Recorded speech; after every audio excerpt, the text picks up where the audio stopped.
Welcome to our channel. నేను మీ అవని. మనం కథలోకి వెళ్ళిపోయే ముందు మన ఛానల్ని తప్పకుండా సబ్స్క్రైబ్ చేసుకోండి. అలాగే లైక్ చేయండి, తప్పకుండా షేర్ చేయండి. కథ ఎలా ఉందో వినేసి వెళ్ళిపోకుండా తప్పకుండా కామెంట్ చేయండి. ఆలస్యమైనందుకు క్షమించాలి.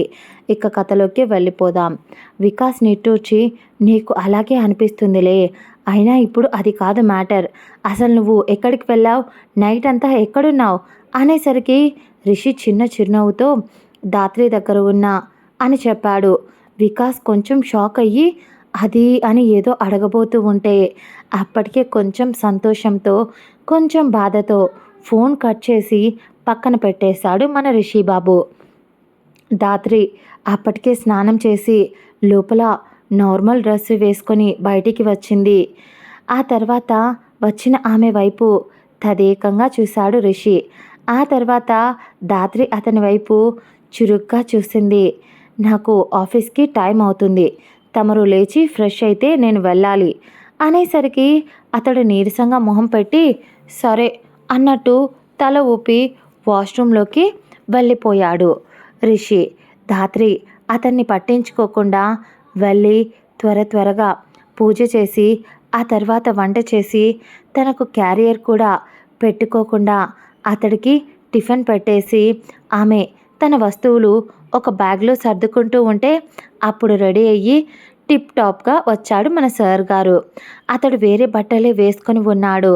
కానీ ఆమె ఆ బట్టలు ఎక్కడివి అని ఒక్క మాట కూడా అతన్ని అడగలేదు. చూసి చూడనట్టు అతడు ఒకడు ఉన్నాడు అని కూడా ఆ క్షణం పట్టించుకోకుండా అన్నీ సర్దేసుకొని అతడి వైపు చూసి, మీకోసం డైనింగ్ టేబుల్పై టిఫిన్ ఉంది, మీరు వెళ్ళి తింటే నేను బయలుదేరుతాను, అసలే నాకు ఆఫీస్లో చాలా వర్క్ ఉంది అని కొంచెం కోపంగా చెప్పింది దాత్రి.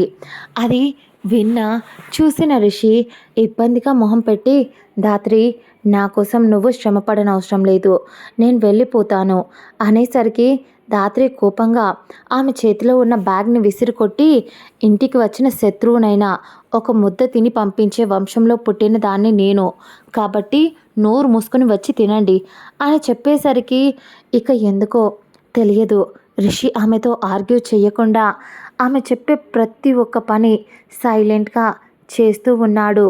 ఆమెకు ప్రతిసారి ఆమె కళ్ళలోకి చూడాలి అని అనుకుంటున్నాడు. ఆమె మీద ఉన్న ప్రేమంతా ఆమెకు చెప్పాలి అనుకుంటూ ఉన్నాడు. కానీ ఏదో ఒకటి అడ్డు వస్తూ ఉంది. జరిగింది చెప్పేద్దామా అని అనిపిస్తుంది. దాంతో ఆమె కళ్ళల్లోకి చూసి నిజం చెప్పలేక సైలెంట్గా ఆ క్షణం టిఫిన్ తినేశాడు. అప్పుడే ఆ ఇంటి కాలింగ్ బెల్ మోగింది.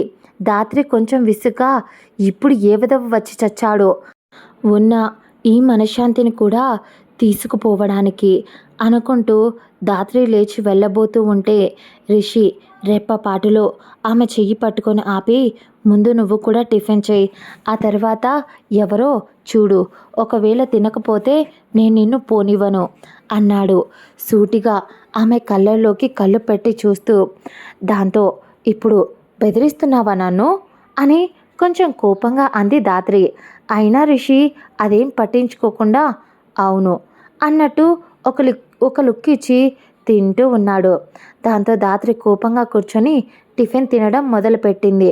కానీ కాలింగ్ బెల్ మోగుతూనే ఉండేసరికి రిషికి కోపం వచ్చి అప్పటికే అతడు టిఫిన్ అయిపోవడంతో వెళ్ళి తలుపు తీశాడు రిషి. డోర్ దగ్గర వికాస్ ఒక బొకే పట్టుకొని నవ్వుతూ రిషి వైపు చూస్తూ ఉంటే రిషి వికాస్ని అక్కడ చూసి అయోమయంగా చూసి వికాస్ వైపు, నువ్వేంట్రా ఇక్కడ అన్నాడు. దాంతో వికాస్ నవ్వుతూ, కంగ్రాట్స్ మామా, ఇద్దరూ కలిసిపోయారు కదా అన్నాడు వికాస్ సంతోషంగా. రిషికి అప్పుడు గుర్తొచ్చింది, అమ్మని ఈ విషయాన్ని మర్చిపోయానే అని అంటూ ఒకసారి లోపలికి చూసి మళ్ళీ బయటికి చూసి దాత్రి తింటూ ఉండడంతో, ఒరే వెధవా, దాత్రికి నేను ఇంకా నిజం చెప్పలేదు అన్నాడు కొంచెం కోపంగా రిషి. వికాస్ కొంచెం డౌట్గా, మరి నువ్వేంట్రా ఇక్కడ, దాత్రి నిన్ను ఇక్కడికి రమ్మని చెప్పడమా, నాకు తెలిసినంత వరకు నువ్వు చేసిన పనికి తను నిన్ను బయట గేట్ కూడా దాటి లోపలికి రానించేది కాదు అన్నాడు వికాస్. వికాస్ చెప్పింది వెంటనే రిషికి నిజమే అనిపించినా ఆ క్షణం ఏం మాట్లాడకుండా సరే తనకు డౌట్ వస్తుంది నువ్వు వెళ్ళు అన్నాడు రిషి. కానీ అప్పుడే ధాత్రి తినేసి బయటికి వచ్చింది.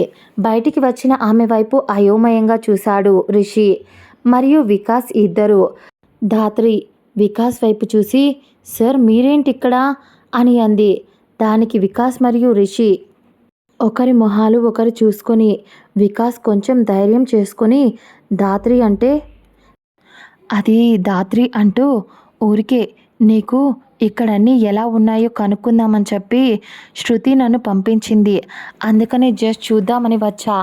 పైగా ఆఫీస్కి కూడా టైం అవుతుంది కదా, నిన్నంతా హెవీ వర్క్ ఉంది అడగలేకపోయా, అందుకనే ఈరోజు అడుగుతున్నా అని ఏదేదో కవర్ చేశాడు. దాంతో రిషి కొంచెం ప్రశాంతపడి ఊపిరి పీల్చుకుంటున్న అదే సమయంలో ధాత్రి రిషి వైపు చూసి మరియు వికాస్ వైపు చూసి సార్ తిను నా హస్బెండ్ అని అంది. తన పేరు రిషి అని అంటూ వికాస్కి పరిచయం చేసింది. ఒక్క క్షణం రిషి మరియు వికాస్ ఇద్దరూ షాక్ అయ్యారు. ఆమె అలా పరిచయం చేయగలదు అని వాళ్ళు అస్సలు అనుకోలేదు. అప్పుడే వికాస్ తేరుకొని అవునా అని అంటూ కొంచెం ఇబ్బందిగా తల ఊపుతూ హాయ్ రిషి గారు, నా పేరు వికాస్, మీ పేరు ఓహో ఇందాక తను చెప్పింది కదా ధాత్రి రిషి అని చెప్పి అని ఏదేదో సగం తింగరిగా మాట్లాడడం మొదలుపెట్టాడు. కానీ రిషి పెదాలు అందంగా విచ్చుకున్నాయి. అలాగే లోపల ఒక డ్యూయట్ సాంగ్ వేసుకున్నాడు. దీనికి నీ మీద కోపం పోయిందారా రిషి, అందుకోసం అని చెప్పి మొగుడు అని చెప్పి పరిచయం చేసింది అని సంతోషపడుతూ ఉంది. అప్పుడే వికాస్ అక్కడ నుంచి త్వరగా వెళ్ళిపోవడం బెటర్ అనిపించింది. ఓకే ధాత్రి, శృతి త్వరగా నన్ను రమ్మని చెప్పింది, నేను వెళ్తున్నా, నీకేదైనా ఇబ్బంది అయితే నాకు కాల్ చేయి ఎనీ టైం, నేను రెస్పాండ్ అవుతాను అని చెప్పి కంగారుగా పరిగెత్తుకుంటూ వెళ్ళిపోయాడు వికాస్. ఆ తర్వాత వికాస్ వెళ్ళిపోవడంతో ధాత్రి లోపలికి వచ్చింది. ధాత్రి వెనకే వచ్చిన ఋషి ఆమె వైపు ప్రేమగా ఆరాధనగా చూస్తూ ఉంటే ధాత్రి రిషి వైపు చూసి అంత సంబరపడిపోకు, నేను కేవలం నా క్యారెక్టర్ ఎవరి ముందు తగ్గకూడదు కాబట్టే నువ్వు నా భర్తవి అని చెప్పాను, లేదంటే ఒకవేళ నేను ఆ మాట చెప్పకపోతే ఎవరో అబ్బాయిని తీసుకొచ్చి నా ఇంట్లో పెట్టుకున్నాను అని 1కి 2 రూమర్స్ వస్తాయి కాబట్టి అందుకోసం అని చెప్పే అలాంటివన్నీ నాకు ఇష్టం ఉండదు కాబట్టే అని అంటూ కోపంగా ధాత్రి ఆమె బ్యాగ్ తీసుకొని ఆఫీస్కి బయలుదేరింది. రిషి ఆమె బయలుదేరడంతోనే బయటికి వచ్చేసి ఆమె అన్న మాటలు అతడికి గుండెకు గాయాన్ని చేసినా పర్లేదు, ఒక్క క్షణమైనా ఆమె భర్తగా మాటల్లో అయినా అనుకుంది కదా అని సంతోషంగా ఉన్న ఏదో ఆలోచన, ఏదో బాధ కొన్ని అస్పష్టంగా అతడి మైండ్లో మెదలడంతో వాటన్నింటినీ పక్కకు తోసేస్తూ అలాగే అతడి కార్ తీసుకొని బయలుదేరాడు. ధాత్రికి చెప్పినట్టుగానే ఆమె స్కూటీ మార్నింగ్ కల్లా పార్కింగ్లో పెట్టించేశాడు రిషి తన కారులో వెళుతూ ఉంటే అతడి వెనకే ఇంకో కారు కూడా చాలాసేపటి నుంచి ఫాలో అవుతూ ఉంది. అది రిషి గమనించి వికాస్కి కాల్ చేసి ఏదో జరుగుతుందిరా ఎంక్వైరీ చేయి అని చెప్పి కాల్ కట్ చేశాడు. ఆ తర్వాత ఆఫీస్కి వెళ్ళిపోయాడు. అలాగే ఉదయం రోజు ధాత్రి ఆఫీస్కి వెళ్ళడం, ఈవినింగ్ గుడికి వెళ్ళటం, పూజలు నోములు ఉపవాసాలు ఆమెకు ఎప్పుడు అలవాటు లేని అన్ని పనులు అన్నీ చేయడం మొదలుపెట్టింది. అన్నదానాలు, యజ్ఞాలు, హోమాలు, ఇలా నేల భోజనాలు, అగ్నిగుండాలు తొక్కడం, ఇలా ఒక్కటేంటి చాలానే చేసింది. ఈ నెల రోజుల్లో కాలం ఆగను అన్నట్టు నెల రోజులు గడిచిపోయింది ఇట్టే. ఆమె రోజు ఉపవాసం ఉండటం వల్ల చాలా నీరసం పడిపోవటం మొదలయ్యింది. ఇదంతా గమనిస్తూనే ఉన్నాడు రిషి. అయినా కూడా ఆమెను ఏమీ అడగడం లేదు. ఎందుకంటే ఒకవేళ అడగాలి అనుకుంటే ఆమె తప్పుగా అనుకుంటుంది. పోనీ ఆమెతో పాటు ఎవరినైనా తోడుగా ఒక మనిషిని పంపించినా నా మీద నిఘా పెట్టావా అని మాట్లాడుతుంది. అవన్నీ అతడు తీసుకోలేడు. దాంతో సైలెంట్గా అలాగే ఉండిపోయాడు ఆ క్షణం. ఆ తర్వాత ఒకరోజు ఎప్పటిలానే గుడికి వెళ్ళాలి కాబట్టి పైగా సాటర్డే ఆఫీస్ కూడా లేదు. మరుసటి రోజు సండే. ఇక ఈరోజు గుడిలో అన్నదానం కూడా ఏర్పాటు చేసింది. త్వరగా గుడికి బయలుదేరింది ధాత్రి.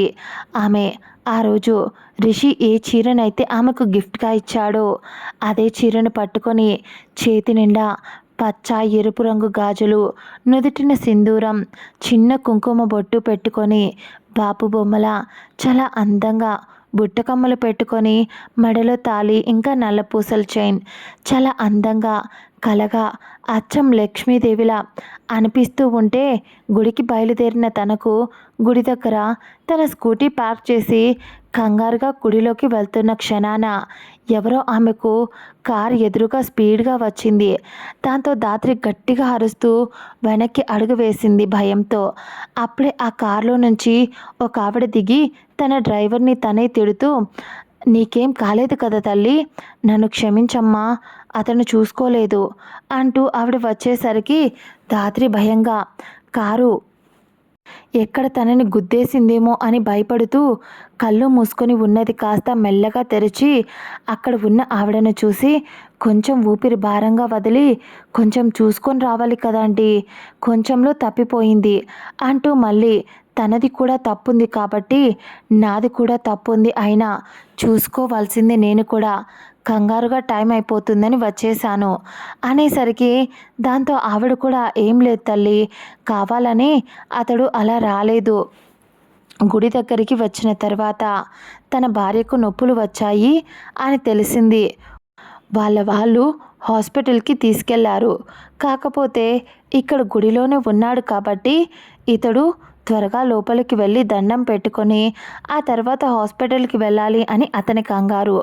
అంతే తప్ప ఏ దురుద్దేశం లేదమ్మా అని ఆవిడ అంటుంటే ధాత్రి, అయ్యో పర్లేదండి, సరే ఆయనకు లేట్ అవుతుంది కదా, త్వరగా వెళ్ళి పూజ చేయించుకోమనండి అని చెప్పింది ధాత్రి. ఆవిడకు ధాత్రిని అప్పుడు చూసి నవ్వుతూ ఆవిడ ఏదో గుర్తుపట్టి ఏదో మాట్లాడించాలి అనుకుంది. మళ్ళీ సైలెంట్ అయిపోతూ, అవును, నీ పేరేంటి తల్లి అని అడిగింది.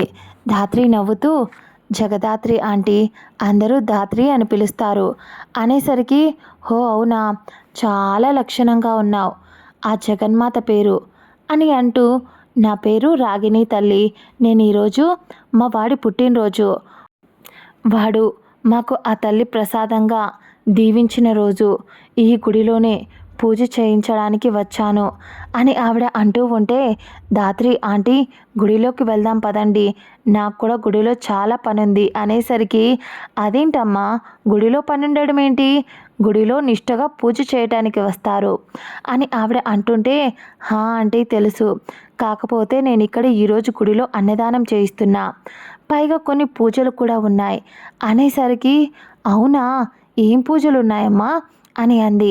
ధాత్రి నవ్వుతూ, ఈరోజు నేను మా ఆయన కలిసి హోమంలో కూర్చోవాలి, ఆ తర్వాత ఇక్కడ ఉన్న చాలామందికి బట్టలు కూడా తెప్పించాను, అవి వాళ్ళే పనిచేస్తారు, కాకపోతే అవన్నీ సక్రమంగా ఎవరికి తక్కువ రాకుండా చూడాలి, అలాగే ముత్తైదువులని చాలామందిని పిలిచాను ఆంటీ, ఎంతోమందిని వస్తాను అని చెప్పారు, ఎంతమంది వస్తారో కూడా నాకు కరెక్ట్గా తెలీదు, అందరికీ సారె పెట్టాలి అని ధాత్రి చెప్తుంటే ఆవిడ ఆశ్చర్యంగా, నీ వయసు ఎంతమ్మా అని అంది. ధాత్రి నవ్వుతూ ఇంత అని చెప్పింది. నడుస్తూనే ఆవిడ, మరి ఈ వయసులో నీకు ఇన్నెలా తెలుసు అని అంది. ధాత్రి నవ్వుతూ, మనకెవరి మీదైనా పిచ్చి ప్రేమ, ఇష్టం, బాధ్యత, బంధం, ఇవి అన్నీ ఒక దారంతో ముడిపడి ఉంటే అది పసుపు తాడే కదా, దానికోసం ఏదైనా చెయ్యొచ్చు, నా భర్త కోసం ఈ పూజలన్నీ చేయిస్తున్నా, అలాగే ఈవినింగ్ ఇక్కడే మృత్యుంజయ హోమం చేయిస్తున్నా అనేసరికి ఆమె షాక్ అయ్యింది. నీ భర్తతో కలిసి చేయిస్తున్నావా అని అడిగింది. హా అవును ఆంటీ అనేసరికి, మరి తను ఎక్కడా అని అంది. రాగిణి గారు డౌట్గా. ధాత్రి అప్పుడు గుర్తొచ్చింది, ఈ విషయం మర్చిపోయానే, ఈ నెల రోజులుగా ఎప్పుడో ఒకసారి ఆయన్ని కలిసి ఇలా వచ్చేసాను తప్ప ఆయనతో ఈ విషయం చెప్పనే లేదు, పైగా తను ఊర్లో ఉన్నాడా లేదా ఎక్కడికైనా వెళ్ళాడా కనుక్కోవాలి కదా. ఒసే ధాత్రి, కొంచెం కూడా బుద్ధి లేదా నీకు? ఇప్పుడు ఆవిడ అడిగింది కాబట్టి సరిపోయింది అని కంగారుగా, ఆంటీ మీరు గుడిలోకి వెళ్ళండి, నేను ఆ విషయం తర్వాత మాట్లాడతాను మీతో అంటూ కంగారుగా పక్కకి వచ్చి రిషికి ఫోన్ చేయడం మొదలుపెట్టింది. రిషి నెల రోజులుగా ఆమెను ఫోన్లో సీసీటీవీ ఫొటేజ్లో చూసుకోవటమే సరిపోయింది. కనీసం దగ్గరికి వెళ్ళే ధైర్యం కూడా చెయ్యలేదు. ధైర్యం ఉన్నా ఆమెకు స్పై చేస్తున్నావా అని అడిగే అనుమానపు చూపులు కూడా అతడు తట్టుకోలేడు.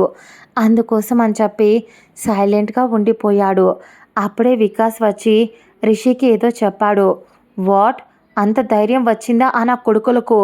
ఎవరెవరిందులో ఉన్నాడు మొత్తం నాకు కావాలి, ఒక్కరిని కూడా బతకనివ్వను అని రిషి అంటుంటే వికాస్, రిషి పోలీసుల హెల్ప్ తీసుకోవడం బెటర్ ఏమో అనేసరికి తీసుకోవచ్చు, కానీ చెయ్యి దాటిపోయింది సిచ్యువేషన్, కాబట్టి కాల్ చేయి, అవైలబుల్లో ఉండమని చెప్పి, మిగతాదంతా నేను నడిపిస్తాను అన్నాడు. వికాస్ సరే అన్నట్టు తల ఊపి అక్కడ నుంచి వెళ్ళిపోయాడు. వెళ్ళిపోయే ముందు రిషి, వికాస్ దాత్రి చుట్టూ ఇప్పుడు ఫుల్ సెక్యూరిటీ పెట్టు, తను ఎక్కడుందో కనుక్కో వెంటనే. అప్పుడు వికాస్ ఒక క్షణం ఆలోచించి, అదేంటి నువ్వే అన్నావు కదా తన చుట్టూ మనుషుల్ని పెడితే స్పై చేస్తున్నావా అని అనుమానిస్తుంది అని, కనీసం నువ్వు కూడా తనని ఫాలో అవ్వటం లేదు కదా అనేసరికి రిషి, అవును అన్నాను, కానీ అప్పుడు నాకు తన బాధపడకూడదు అని అలా అన్నా, కానీ ఇప్పుడు ఈ క్షణం తన బాధపడినా తనకి ఏదైనా జరిగితే ఆ ఊహను కూడా నేను భరించలేను. అందుకనే తను ఎక్కడుందో తన అడ్రస్ మన వాళ్ళకు పంపించి కనుక్కో అని వికాస్కి అవన్నీ పంపించి విండో వైపు చూసి వచ్చి అతడు చైర్లో కూర్చొని తల చాలా నొప్పిగా ఉండడంతో చైర్ కానుకొని ఏదో ఆలోచిస్తూ ఉన్నాడు. అప్పుడే రిషి ఫోన్ మోగింది. కొంచెం విసుగ్గా ఫోన్ లిఫ్ట్ చేయాలి అని లేకపోయినా ఎందుకో తెలీదు ఒకసారి ఫోన్ వైపు చూశాడు. అందులో దాత్రి నెంబర్ చూసి అప్పటిదాకా మనశ్శాంతి లేని అతడి మొహం చిన్న స్మైల్ వచ్చి ఏం చేస్తుందో ఏంటో అనుకుంటూ లిఫ్ట్ చేశాడు. చేసి హలో అనేలోపు ఎక్కడున్నావు అని కొంచెం బేస్ వాయిస్లో అడిగింది.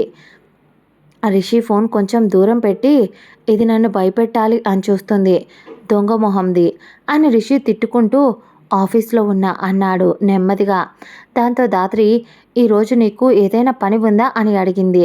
దానికి రిషి ఆ రోజు తనకు అర్జెంట్ మీటింగ్ ఉన్నా ఆమె కోసం అని చెప్పి ఉంది అని చెప్పలేదు. లేదు, ఏం లేదు, ఖాళీగానే ఉన్నా అన్నాడు. దాంతో దాత్రి కొంచెం చురుగ్గా, వర్క్ ఏమీ లేనప్పుడు 2.5K ఎలా ఇస్తున్నారు తమరికి అని వెటకారంగా అంది. ఇదొకటి, పని ఉంది అన్నా ఒకలా మాట్లాడుతుంది, లేదు అన్నా ఇంకోలా మాట్లాడుతుంది, ఎలా వేగాలో దీంతో అని సైలెంట్గా ఉండేసరికి సరేలే, అయినా అదంతా నాకెందుకు, కానీ ఈరోజు నాకు అర్జెంట్ వర్క్ ఉంది, నువ్వు ఇంకో గంటలో తలకు స్నానం చేసి పట్టు పంచ కట్టుకొని తెల్ల షర్ట్ వేసుకొని నేను పెట్టిన ప్లేస్కి రాకపోయావు అనుకో, ఎక్కడున్నావో వెతుక్కొని వచ్చి మరి నీకు జాబ్ లేకుండా నడి రోడ్డుపైకి ఈడుస్తా అని గట్టి వార్నింగ్ ఇచ్చి కాల్ కట్ చేసింది. ఆమె మాట్లాడిన విధానం, ఆమె బెదిరించిన విధానానికి రిషి అవాకై, దీంట్లో ఈ యాంగిల్ కూడా ఉందా, దీని ఎంకమ్మా, ఇది ఒకసారి నాకు నా ప్రేమకు కట్టడి అవ్వాలి, అప్పుడు చెప్తా దీని సంగతి, నా ప్రేమతో దీన్ని పిచ్చిదాన్ని చేయకపోతే నా పేరు రిషినే కాదు అని తిట్టుకుంటూ ఒక గంట అని చెప్పింది కాబట్టి లేట్ అయితే చంపేస్తుంది, అందుకే ఫోన్ కూడా అక్కడే పరేసి పరిగెత్తుకుంటూ ఇంటికి వెళ్ళిపోయాడు రిషి. ఇక రిషితో మాట్లాడి గుడిలోకి ఎంటర్ అయిన దాత్రి, పూజారి గారు అన్ని ఏర్పాట్లు చూస్తూ ఉంటే ఆయన దగ్గరికి వెళ్ళి అన్నీ అయ్యాయా పంతులు గారు అని అడిగింది. ఆయన అన్నీ అయిపోయొచ్చాయమ్మా, ఇక నీ చేతుల మీదుగా అన్నదానం చేసి ఆ తర్వాత వస్త్రదానం, ముత్తైదువులకు పసుపు కుంకుమ అవన్నీ అయిపోయిన తర్వాత మీ వారు నువ్వు కోనేట్లో స్నానం చేసి దేవుడికి అభిషేకం చెయ్యాలమ్మా అనేసరికి దాత్రి ఒక్కటే, సరే పూజారి గారు, ఇవన్నీ నేను కంప్లీట్ చేస్తాను, ఆయన వచ్చిన తర్వాత మిగతావి చేద్దాం అనేసరికి అన్నీ చేయడం మొదలుపెట్టింది. ఒక్కొక్కటిగా పూర్తి చేసుకుంటూ ఎక్కడికి అక్కడ అన్ని మనుషులతో మాట్లాడి చెప్పుకుంటూ ముత్తైదువుల్ని అందరికీ పసుపు కుంకుమ వాయినాలు ఇచ్చి కాళ్ళకు ప్రతి ఒక్కరికి ఓపికగా పసుపు పూసి చాలా నిష్ఠగా దేవుడిని మొక్కుకుంటూ పూజ చేసింది. ఆ తర్వాత రాత్రి అన్నట్టు గంట కన్నా ఒక 10 నిమిషాల ముందే అక్కడ ఉన్నాడు మన రిషి బాబు. కానీ రిషి సంతోషంలో ఉండటం వల్ల అతడి చుట్టూ ఏం జరుగుతుందో అతడు ఆ క్షణం గమనించలేదు. సంతోషంగా గుడిలోకి వెళ్ళాడు. దాత్రి పిలిచింది కాబట్టి అప్పటికే దాత్రి అక్కడ పనంతా పూర్తి చేసుకొని అతడి కోసమే వెయిట్ చేస్తూ ఉంది. అతడు రాగానే కొంచెం చురుగ్గా చూస్తూ పదండి అంటూ తీసుకెళ్ళి పూజారి గారు చెప్పినట్టు కోనేట్లో 3 మునకలు వెయ్యమని చెప్పింది. బొమ్మల ఆమె చెప్పింది టక్కున చేసేశాడు. దాత్రి నవ్వుకుంటూనే అది అతడికి కనిపించనివ్వకుండా ఆమె కూడా 3 మునకలు వేసి ఆ తర్వాత లేచి గుడిలోకి వచ్చేసరికి స్వామివారికి అభిషేకం చెయ్యమన్నారు. అభిషేకం చేయించి ఆ తర్వాత స్వామివారి బట్టలను వాళ్ళకి ఇచ్చి ఇవి వాళ్ళ చేత కట్టుకొని రమ్మని చెప్పి అప్పుడు చిన్నపాటి పూజలో కూర్చోబెట్టి సౌభాగ్యదేవికి పూజ చేసి ఆ తర్వాత ఇద్దరి చేత గుడి చుట్టూ పొల్లు దండాలు కూడా చేయించారు. టైం అప్పటికే మధ్యాహ్నం పైన అయిపోతూ ఉంది. నేల కాలిపోతూ ఉంది. దాత్రి అయినా చీర మీద చేస్తుంది కాబట్టి తనకేం అంతగా అనిపించలేదు. రిషి జస్ట్ బనీన్ మీద అలా చేస్తున్నాడు. అతడికి నేల కాలుతూ ఉన్న ఒక్క మాట కూడా ఆమెను అడగనేలేదు. ఎందుకు ఏంటి ఏమిటి అని సైలెంట్గా ఆమె చెప్పింది అతడు చేస్తున్నాడు. ఆ తర్వాత అక్కడ పూజ అయిపోవడంతో ఆ తర్వాత వాళ్ళిద్దరికీ స్వామివారి దగ్గర పెట్టిన కొన్ని పళ్ళు ఇచ్చి తినమని చెప్పారు. అది తిన్న తర్వాత కొద్దిసేపటి తర్వాత వాళ్ళ దగ్గర మృత్యుంజయ హోమంలో వాళ్ళను కూర్చోబెట్టారు. ఇవన్నీ రాగిణి గారు చాలాసేపటి నుంచి దూరం నుంచి చూస్తూ వీడియో కాల్లో ఎవరికో చూపిస్తూ ఉన్నారు. ఆవిడ కళ్ళల్లో కొంచెం సంతోషం, ఇంకొంచెం బాధ అన్నీ కలగలిపి ఇన్ని రోజులకి వాడి బాధలు వాడి కష్టాలు అన్నీ తన రూపంలో తీరిపోతున్నాయి అని ఆవిడ ఎవరితోనో మాట్లాడుతూ ఉంది. దాదాపు చాలా గంటల తర్వాత మృత్యుంజయ హోమం అయిపోవడంతో అక్కడ ఉన్న వాళ్ళ దగ్గర ఆశీర్వాదం తీసుకున్నారు దాత్రి మరియు రిషి. ఆ తర్వాత కొద్దిసేపటికి పంతులు గారు వచ్చి అమ్మా అన్నీ చాలా నిష్టగా చేశావు, చాలా బాగా చేశావు. నీ వయసుకు ఇంత నిష్టగా ఇంత బాగా ఎవరు ఈ వ్రతాలను ఈ నోములను ఈ పూజలను చెయ్యలేరు. కాబట్టి ఇక నువ్వు ఏ కోరికనైతే కోరుకున్నావో అది తప్పకుండా తీరుతుంది. నిండు నూరేళ్ళు నువ్వు నీ భర్త ఆయురారోగ్యాలతో పిల్ల పాపలతో సంతోషంగా ఉంటారు అని దీవించి పంతులు గారు వెళ్ళిపోవడంతో ధాత్రి బాగా అలసిపోయింది. అది గమనిస్తూ ఉన్న రిషి అతడికి ఇబ్బందిగా ఉన్నా కూడా అదేం పట్టించుకోకుండా ధాత్రి ఇంకా ఏదైనా ఇక్కడ పనుందా లేదా వెళ్దామా అని అడిగాడు. ధాత్రి నీరసంగా ఉండడంతో వెళ్దాం అని అంది. టైం అప్పటికే సాయంత్రం 7 అలా అవుతూ ఉంది. దాంతో ధాత్రి చెయ్యి పట్టుకొని బయటకు తీసుకొచ్చాడు. ఆమె నీరసంతో కళ్ళు మూతలు పడుతూ ఉన్నాయి. ఆ తర్వాత ధాత్రిని కుడి మెట్ల మీద నుంచి కిందికి నడిపించుకుంటూ వచ్చి ఇక్కడ కొద్దిసేపు ఉండు ధాత్రి, కార్ తీసుకొస్తా, పార్కింగ్లో ఉంది అని చెప్పి అతడు కార్ కోసం వెళ్ళాడు. దాంతో ధాత్రి నీరసంగా అక్కడే గుడి మెట్లపై కూర్చుంది. ఎందుకో ఒకసారి వెళుతూ ఆమె వైపు వెనక్కి తిరిగి చూశాడు. చందమామ వెలుగులో కూడా అందంగా మెరిసిపోతూ కనిపించింది. చెంపలకు గంధం, మొహానికి బొట్టు, చాలా ముద్దుగా. ఎవరి కోసం ఇవన్నీ చేస్తున్నావు ధాత్రి? నా మీద కోపం పోయిందా? పోతుంది అని నేను అనుకోను, కానీ దేనికోసం ఇదంతా అతడికి అర్థం కావడం లేదు. అలా ఆలోచిస్తున్న అతడి చూపు ఆమె వైపు చూస్తూ మళ్ళీ ఇలా తిరగబోయాడు. కానీ ఏదో అతడికి స్ట్రైక్ అయ్యి ఇందాక అతడి చూపు ఇటు తిప్పబోతున్నప్పుడు అతడికి దూరంగా ఏదో కనిపించింది. ఒక్క క్షణం అతడు ఇందాక చూసిన వైపు చూడగా అక్కడ ఒకడు కారులో నుంచి ధాత్రి వైపు గన్ ఏం చేసి ఉన్నాడు. ఒక్క క్షణం రిషి ప్రాణం పోయినట్టు అనిపించింది. కోపంగా ఒక్క ఉదుటున పరిగెత్తుకుంటూ దాత్రి అని అరుస్తూ ముందుకు రాబోయాడు. అంతలోపే అటువైపు నుంచి గన్లో నుంచి బుల్లెట్ దూసుకొని బయటికి వచ్చేసింది. కరెక్ట్గా దాత్రికి బుల్లెట్ తగులుతుంది అని అనుకున్న టైంకి ఆమెకు అడ్డం వచ్చేశాడు రిషి. కరెక్ట్గా అతడి వీపులోకి దిగిపోయింది. దాత్రి మొహంపై అతని రక్తం బుల్లెట్ తగిలినప్పుడు కూడా ఆమెను ఒక కవచంలా చుట్టేశాడు. ఒక్క క్షణం దాత్రి భయపడిపోతూ గజగజ వణికిపోతూ ఆమె మొహంపై పడిన రక్తాన్ని కొంచెం తేరుకొని చేత్తో చూసుకొని కంగారుగా అతడి వైపు చూసింది. అతడు దాత్రి నీకేం కాలేదు కదా అన్నాడు నొప్పిని భరిస్తూ.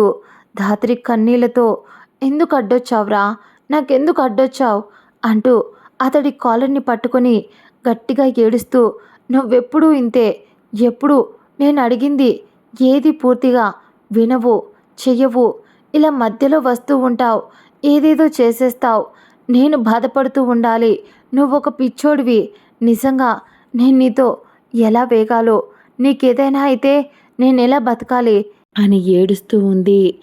అప్పుడే రిషి కళ్ళు మూసుకుంటూ ఉంటే అతడిని అప్పుడే నేలపై జారిపోయి ఆమె వైపు చూస్తూ ఆమె చెంపపై జారుతున్న కన్నీళ్లను తుడుస్తూ ఉంటే కోపంగా అతడి వైపు చూస్తూ నేను నీతో జీవితంలో మాట్లాడను అని చెప్పాను, అలాంటప్పుడు నువ్వు నన్ను కాపాడడానికి ఎందుకు అడ్డుగా వస్తున్నావు, నిజమని ఒక నిజంగా నువ్వొక ఈడియట్వి, స్టూపిడ్వి అని తిడుతూనే ఉంది దాత్రి. ఆమె అలాగే ఏడుస్తూ ఉంటే అలా తిడుతూ ఉంటే నవ్వుతూ దాత్రి వైపు చూస్తూ నువ్వు నా రెబల్వే, నువ్వు ఇలా ఏడవచ్చా చెప్పు, అయినా ఎప్పుడు ఎవరి కోసం ఏడవని నా దాత్రి ఇలా నా కోసం ఏడవడం నాకు నచ్చడం లేదు. నేను నిన్ను మొదటిసారి ఎలా అయితే చూశానో అలా మళ్ళీ చూడాలి అనిపిస్తుంది ప్రతి క్షణం. కానీ మనం ఒకరిని ఒకరం భార్యాభర్తలుగా పరిచయమైన క్షణం నుంచి నువ్వు అలా ఉండటం మర్చిపోయావేమో అనిపిస్తుంది దాత్రి. అందుకే ఆ దేవుడు నువ్వు మళ్ళీ అలాగే రెబల్లా 10 మందికి సాయం చేస్తూ ఉండాలి అని నన్ను నీ జీవితం నుంచి ఇలా తీసుకెళ్ళిపోతున్నాడేమో అని రిషి అనేసరికి లాగిపెట్టి అంత బాధలోనూ ఒక్కటేసింది, చంపేస్తాను, ఇంకోసారి అలా మాట్లాడావంటే నేను ఎలా ఉండాలి అనేది నా ఇష్టం, ఇక నువ్వు ఇలాంటి చెత్త వాగుడంతా కొద్దిసేపు నోరు మూసుకొని సైలెంట్గా ఉండు, హెల్ప్ మీ, ఎవరైనా ఉన్నారా అని అరుస్తూ ఏడుస్తూ ఉండేసరికి అప్పటికే అక్కడికి రిషి దాత్రి కోసం సెక్యూరిటీని అరేంజ్ చేసిన మనుషులు అప్పుడే అక్కడికి వచ్చారు.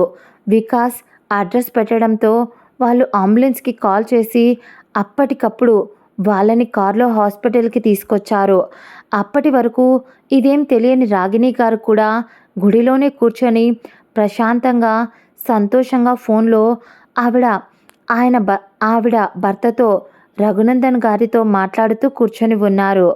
బయట ఏదో గోలగా ఉండేసరికి బయటికి వచ్చి చూసేసరికి అప్పుడే రిషిని అంబులెన్స్లోకి ఎక్కిస్తూ ఉంటే ధాత్రి ఏడుస్తూ లోపలికి వచ్చి తన చెయ్యి పట్టుకొని తనతో ఏదో మాట్లాడుతూ ఉండటం గమనించిన రాగిణి గారు కూడా అంబులెన్స్ దగ్గరికి వెళ్ళబోయారు పరిగెత్తుకుంటూ. కానీ ఆవిడ వచ్చేసరికి అప్పటికే అంబులెన్స్ వెళ్ళిపోవడంతో రాగిణి గారు రిషిని ఏ హాస్పిటల్కి తీసుకెళ్లారో కనుక్కొని ఆవిడ కూడా అదే హాస్పిటల్కి బయలుదేరింది.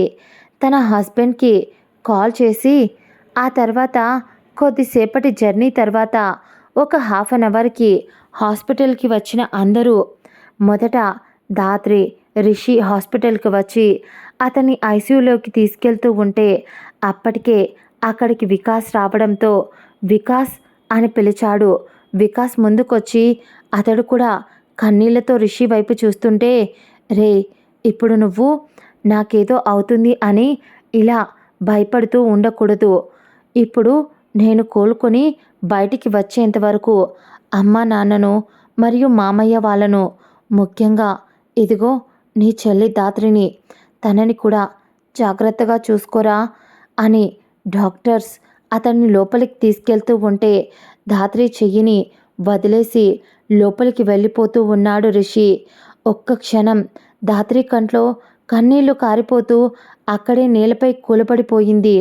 అప్పుడే అక్కడికి వచ్చిన శృతి ధాత్రిని పట్టుకొని, ధాత్రి నీకేం కాలేదు కదా అంటూ తన్ని దగ్గరికి తీసుకుంది. శృతిని పట్టుకొని ధాత్రి గట్టిగా ఏడుస్తూ, రిషి గారు, నాకు నా రిషి గారు కావాలి శృతి, నాకు తను కావాలి అంటూ చిన్నపిల్లలా ఏడుస్తూ పిచ్చిదానిలా బిహేవ్ చేయడం మొదలుపెట్టింది ధాత్రి. వికాస్ తన దగ్గరికి వచ్చి అతడికి బాధగా ఉన్న ఆ క్షణం ధాత్రి పడుతున్న బాధ ముందు అతడితో చాలా చిన్నదిగా అనిపించింది ఆ బాధ.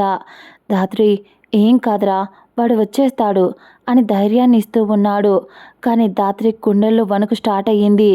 లేదు, మా ఇద్దరికీ సెట్ అవ్వదు, నా జాతకంలో నా భర్తకు ప్రాణగండం ఉంది అని నాకు పూజారి గారు చెప్పారు మా పెళ్ళి అయిన రోజు సాయంత్రం. అందుకని నేను ఆయనతో ఎన్ని రోజులు దూరంగా ఉంచాను, దూరం పెట్టాను, ఎన్నిసార్లు దేవుడికి మొక్కుకున్నానో నాకే తెలుసు. అలాంటిది ఆయన ఎందుకు నాకు ఇంత అన్యాయాన్ని చెయ్యడానికి నా భర్తను ఆ పరిస్థితుల్లో ఉంచాడు. నిజంగా రిషికి ఏదైనా అయితే నేను బ్రతికుండను అన్నయ్య అని ధాత్రి అలాగ ఏడుస్తూ ఉండేసరికి వికాస్ ఆశ్చర్యంగా, అంటే నువ్వు తను తప్పు చేశాడు అని కాదా ఎన్ని రోజులు నువ్వు తనని దూరంగా ఉంచింది అని అడిగాడు. ధాత్రి వెక్కిళ్ళు పెడుతూ ఏడుస్తూ, వాడు పిచ్చోడన్నయ్యా, వాడికి 10 మందికి ప్రేమని పంచడం తప్ప ఎప్పుడు ఎవరిని హాని చేయడం వాడికి ఇష్టం ఉండదు. అందుకోసం అని చెప్పే ప్రతి ఒక్కటి వాడి నెత్తన వేసుకొని ఇక్కడి దాకా తీసుకొచ్చాడు.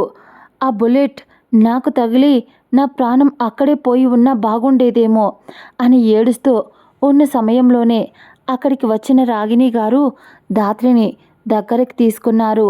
ఆవిడని చూసి, మీరిక్కడ అని అడగలేక ఏం అడగాలో కూడా అర్థం కాక తెలియక ఆలోచిస్తూ ఉంటే వికాస్, రిషి వాళ్ళ అమ్మగారా అని చెప్పాడు. ఒక్క క్షణం ఆ మాట వినగానే ఆవిడ గట్టిగా ఆవిడ కాళ్ళను చుట్టేసి, సారీ మా, నేను కావాలని చెయ్యలేదు. ఆ పిచ్చోడు నా జీవితంలోకి నాకు చెప్పకుండా వచ్చాడు. వచ్చిన వాడు తాళి కట్టకుండా పోయేది. నా మీద మచ్చ పడింది, ఆ మచ్చ నన్ను బాధ పెట్టకూడదు, నన్ను బయట వాళ్ళు ఒక్క మాట కూడా అనకూడదు. అందుకోసం అని చెప్పే వాడు ఇక్కడి దాకా అక్కడి దాకా వచ్చి నన్ను పెళ్లి చేసుకున్నాడు. వీటన్నింటికీ నేను కారణమ్మా, సారీ మా అని ఏడుస్తూ అలాగే వెక్కిళ్ళు పెడుతూ ఉండేసరికి ధాత్రి తలను ఆవిడ ప్రేమగా నిమురుతూ, నా కొడుకు సెలెక్షన్ ఎప్పుడు తప్పు కాదు ధాత్రి, నువ్వు ఏ తప్పు చేయలేదు. నా కొడుకు నిన్ను ఎంత ప్రేమించాడో ఒక తల్లిగా నాకు తెలుసు. అలాంటిది మీ ప్రేమ ఇంత ఈజీగా ఎలా ఓడిపోతుంది చెప్పు? ఆ దేవుడికి నువ్వే కాదు, నేను కూడా ఆయనతో చాలా నోములు మొక్కులు గుళ్ళు తిరిగా. ఆ తర్వాత మాకు పుట్టిన బంగారం వాడు. అలాంటి వాడిని మేము ఎలా వదిలేసుకుంటాం అని ఆవిడ అంటుంటే ధాత్రి కూడా అలాగే ఏడుస్తూ ఉండిపోయింది. అలా అందరూ అక్కడే హాస్పిటల్లో కూర్చొని బాధపడుతూ ఉన్నారు. ధాత్రి మాత్రం అస్సలు పలకటం లేదు. రాగిణి గారు భుజంపై తలవాల్చి అలాగే రిషిని ఉంచిన ఐసీయూ వైపు అలాగే చూస్తూ ఉంది. నువ్వు కనుక నా కోసం రాకపోతే నేను బ్రతకను. మొండిగా నేను ఇన్ని రోజులు ఏం చేసినా భరించావు, ఎన్ని రోజులు ఎంత తిట్టినా సహించావు. ఇప్పుడు నన్ను వదిలేసి ఇలా వెళ్ళిపోయావు అనుకో, చంపేస్తాను అంటూ ఏదో ఆలోచిస్తూ రిషిని చూసిన మొదటి రోజు ఆ రోజుకు ట్రావెల్ అయ్యింది ధాత్రి. అది ఒక పెద్ద కాలేజ్, కేబీఆర్ కాలేజ్ అని బోర్డు తగిలించి ఉంది. అక్కడ మన ధాత్రి పాప చదువుకుంటూ ఉంది. ఆ రోజు అక్కడికి ఆ కాలేజ్ ట్రస్టీ అయిన రఘునందన్ గారు మరియు ఆయన కొడుకు ఇద్దరు కలిసి కాలేజీకి వస్తున్నారు. పైగా రోజు కాలేజ్ యాన్యువల్ డే ఆ రోజు. దాంతో ఫంక్షన్ ఉండడంతో చీఫ్ గెస్ట్గా వాళ్ళనే పిలిచారు. దాంతో కాలేజ్ అంతా కోలాహలంగా, స్టూడెంట్స్ అంతా గెంతులు అల్లర్లు సందడిగా సెలబ్రేషన్స్తో మారు మోగిపోతూ ఉంది. ఇద్దరు సెలబ్రిటీస్ని కూడా పిలిచారు. దాంతో అక్కడక్కడ సెక్యూరిటీని కూడా పెట్టారు. కానీ ఇంత సెక్యూరిటీ ఉన్నా కూడా దాన్ని దాటుకొని ఒక 5 మంది అబ్బాయిలు బయట నుంచి తాగి కాలేజీలోకి ఎంటర్ అయ్యారు. గోడ దూకి మరి వాళ్ళు ఆ కాలేజీలోకి వాళ్ళు లోపలికి వచ్చిన వాళ్ళు సైలెంట్గా ఉండకుండా అక్కడ కనిపిస్తున్న అమ్మాయిలను ఏడిపించడం, వాళ్ళను అక్కడక్కడ టచ్ చేయడం, ఎక్కడైనా సింగిల్గా ఎవరైనా ఉండి ఫోన్ మాట్లాడుతూ ఉన్నా లేదా వాష్రూమ్స్ వైపు వెళుతూ ఉన్నా వాళ్ళని కూడా టచ్ చేస్తూ అసభ్యంగా మాట్లాడి ఇబ్బంది పెట్టడం ఇలా చేస్తున్నారు. చాలాసేపటి నుంచి ఇవన్నీ చూస్తున్న ఒక అమ్మాయి మాత్రం సైలెంట్గా ఉంది. అప్పటికే టైం చాలా అయింది. అక్కడ ఒక పెద్ద ఆడిటోరియం ఫంక్షన్ కోసం అందరూ వచ్చేశారు. కానీ ఇంకా చీఫ్ గెస్ట్లు మాత్రం ప్రిన్సిపల్ రూమ్లో కూర్చొని బాతాకాని పెట్టుకొని ఉన్నారు. అక్కడ ప్రిన్సిపల్ రూమ్లో ఆ చైర్లో ఒక అబ్బాయి కూర్చొని ఉంటే అప్పుడే అక్కడ ఉన్న రిషి, హాయ్ రా కార్తీక్, అయినా ఏంట్రా ఇది, ఇంత కాలేజీకి మేము డబ్బులు ఇస్తే మాత్రం మమ్మల్ని చీఫ్ గెస్ట్గా పిలవడం ఏంట్రా, నీ పిచ్చి కాకపోతే అన్నాడు రిషి. దాంతో కార్తీక్, రే నాకు నువ్వే ఒక రోల్ మోడల్వి, అలాంటిది నిన్ను పిలవక ఎవరిని పిలవాలి, అయినా వచ్చావు కదా, అక్కడ నాలాంటి చాలామంది స్టూడెంట్స్ నీ స్పీచ్ కోసం ఎదురు చూస్తున్నారు, అంకుల్ గైడెన్స్ కోసం, నీ స్పీచ్ కోసం ఇద్దరిది, కాబట్టి అంకుల్ మీరు సైలెంట్గా ఉన్నప్పుడు నువ్వు కూడా కొద్దిసేపు సైలెంట్గా ఉండు, మూసుకొని వచ్చి ఉండిపో అన్నాడు కార్తీక్. రిషి, సరే కానీ సెలబ్రేషన్స్ ఎంత దాకా వచ్చాయి అని అడిగాడు. నీలాగా పప్పు సుద్దల్లాగా చేసావా లేక నాలాగా కొంచెం మాస్గా చేసావా, చూద్దాం పట్టు అంటూ మొత్తం కంప్యూటర్లో ఓపెన్ చేసి చూస్తూ ఉన్నారు. అలా చూస్తూ ఉన్నప్పుడు వాళ్ళ కంటికి ఈ అల్లరి ముఖ చాలాసేపటి నుంచి అక్కడున్న వాళ్ళని ఏడిపించడం, అక్కడున్న వాళ్ళని ఇబ్బంది పెట్టడం, ఇవన్నీ చూసి కార్తీక్ వైపు రిషి కోపంగా చూశాడు. దాంతో కార్తీక్ అని ఒక్క క్షణం అంటూ వాళ్ళని ఈ కాలేజీలో ఎప్పుడు చూడలేదు, బయట నుంచి వచ్చినట్టున్నారు ఈ వెధవలు, ఇక్కడ ఫంక్షన్ జరుగుతుంది అని తెలుసుకొని వెంటనే కార్తీక్ బయట ఉన్న గార్డ్స్కి చెప్పి ఎవరు వాళ్ళు కనుక్కోమని చెప్పాడు. కానీ వాళ్ళు అంతలోపే క్లాస్ రూమ్లో ఒక అమ్మాయి ఒక ప్రజెంటేషన్ కోసం నార్మల్ చుడిదార్లో, ఎక్కువ మేకప్ లేదు, జస్ట్ చుడిదార్ అంతే, లైట్గా పెదాలకు లిప్ బామ్ పూసి ఒక బ్లాక్ స్టిక్కర్ చిన్నది మెడలో చిన్న చైన్ చాలా అందంగా ముద్దుగా కనిపిస్తూ ఉంది. తనను చూసి ఆ 5 అబ్బాయిలు కొంచెం కామంతో ఒళ్ళు విరుస్తూ ఆ అమ్మాయి దగ్గరికి వచ్చి, రే పెట్ట అదిరిపోతుంది అంటూ తను ఏదో పేపర్ తీసుకొని స్పీచ్ ప్రిపేర్ అవుతూ ఉంటే ఆ అమ్మాయి భుజంపై చెయ్యి వేశాడు ఒకడు. దాంతో ఆ అమ్మాయి, ఎక్స్క్యూజ్ మీ, మీరు పొరపాటున వేశారా అని అడిగింది. దాంతో వాడు, పొరపాటున కాదు అనుకో పాప, కాకపోతే నీ భుజం చాలా సాఫ్ట్గా చాలా అందంగా, ఇదిగో ఇక్కడి నుంచి ఇంకొంచెం కిందికి అంటూ వాడు చెయ్యి ఇంకొంచెం కిందికి జారుస్తూ ఆమె చెస్ట్ వైపు చేతిని వెయ్యబోయాడు. రిషి కోపంగా చూస్తూ ఉన్నాడు. ఈ అమ్మాయికి ఏమైనా పిచ్చా, వాడు అలా చెయ్యి వేస్తే సైలెంట్గా ఉంది, క్యారెక్టర్ లేనిది అన్నట్టు ఒక క్షణం చాలా కోపం వచ్చింది రిషికి. ఆ అమ్మాయి సైలెంట్గా ఉండేసరికి కానీ అప్పుడు ఆడపులిలా వాడు చెయ్యిని పట్టి వాడి వేళ్లను విరవటం మొదలుపెట్టింది. ఏదో పచ్చిమిరపకాయను అడ్డంగా విరిచేసినట్టు పటాపట అని విరిచేస్తూ వాడిని కడుపై ఒక్కటేసింది. అక్కడే ఉన్న ఇంకొకడు, ఎంత ధైర్యమే, ఆడదానివై ఉండి మా వాడిపై చెయ్యి వేస్తావా అని ముందుకు వచ్చాడు. అంతే, తను వేసుకున్న హై హీల్స్తో వాడి సెంటర్ పాయింట్లో ఒక్క కిక్ ఇచ్చింది.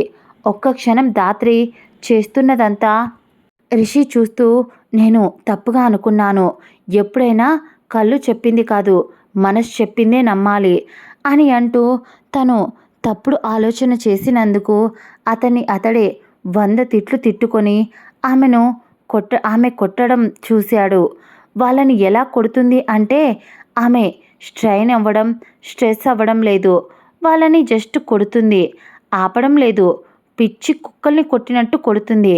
క్లాస్లో ఉంది కాబట్టి అక్కడ ఉన్న బ్యాగులతో ఏది దొరికితే అది పెన్నులతో పొడిచి వాళ్ళని కొడుతూ ఆఖరికి ఆమె తలలో ఉన్న పెన్నీస్తో సహా అన్నీ ఒక్కొక్క దానితో ఏదో ఒక ఆయుధంలా చాలా టెక్నిక్తో వాళ్ళని కొడుతూ లాస్ట్లో అందరూ నేలపై పడిపోవడంతో ఆమె హెయిర్ని సెట్ చేసుకొని వాళ్ళ వైపు చూసి కన్ను కొడుతూ, అందంగా ఉన్నానా లేదా, అయినా ఇలా వేరే వాళ్ళ కాలేజీకి వచ్చి అమ్మాయిల్ని ఇబ్బంది పెట్టడం తప్పు కదా.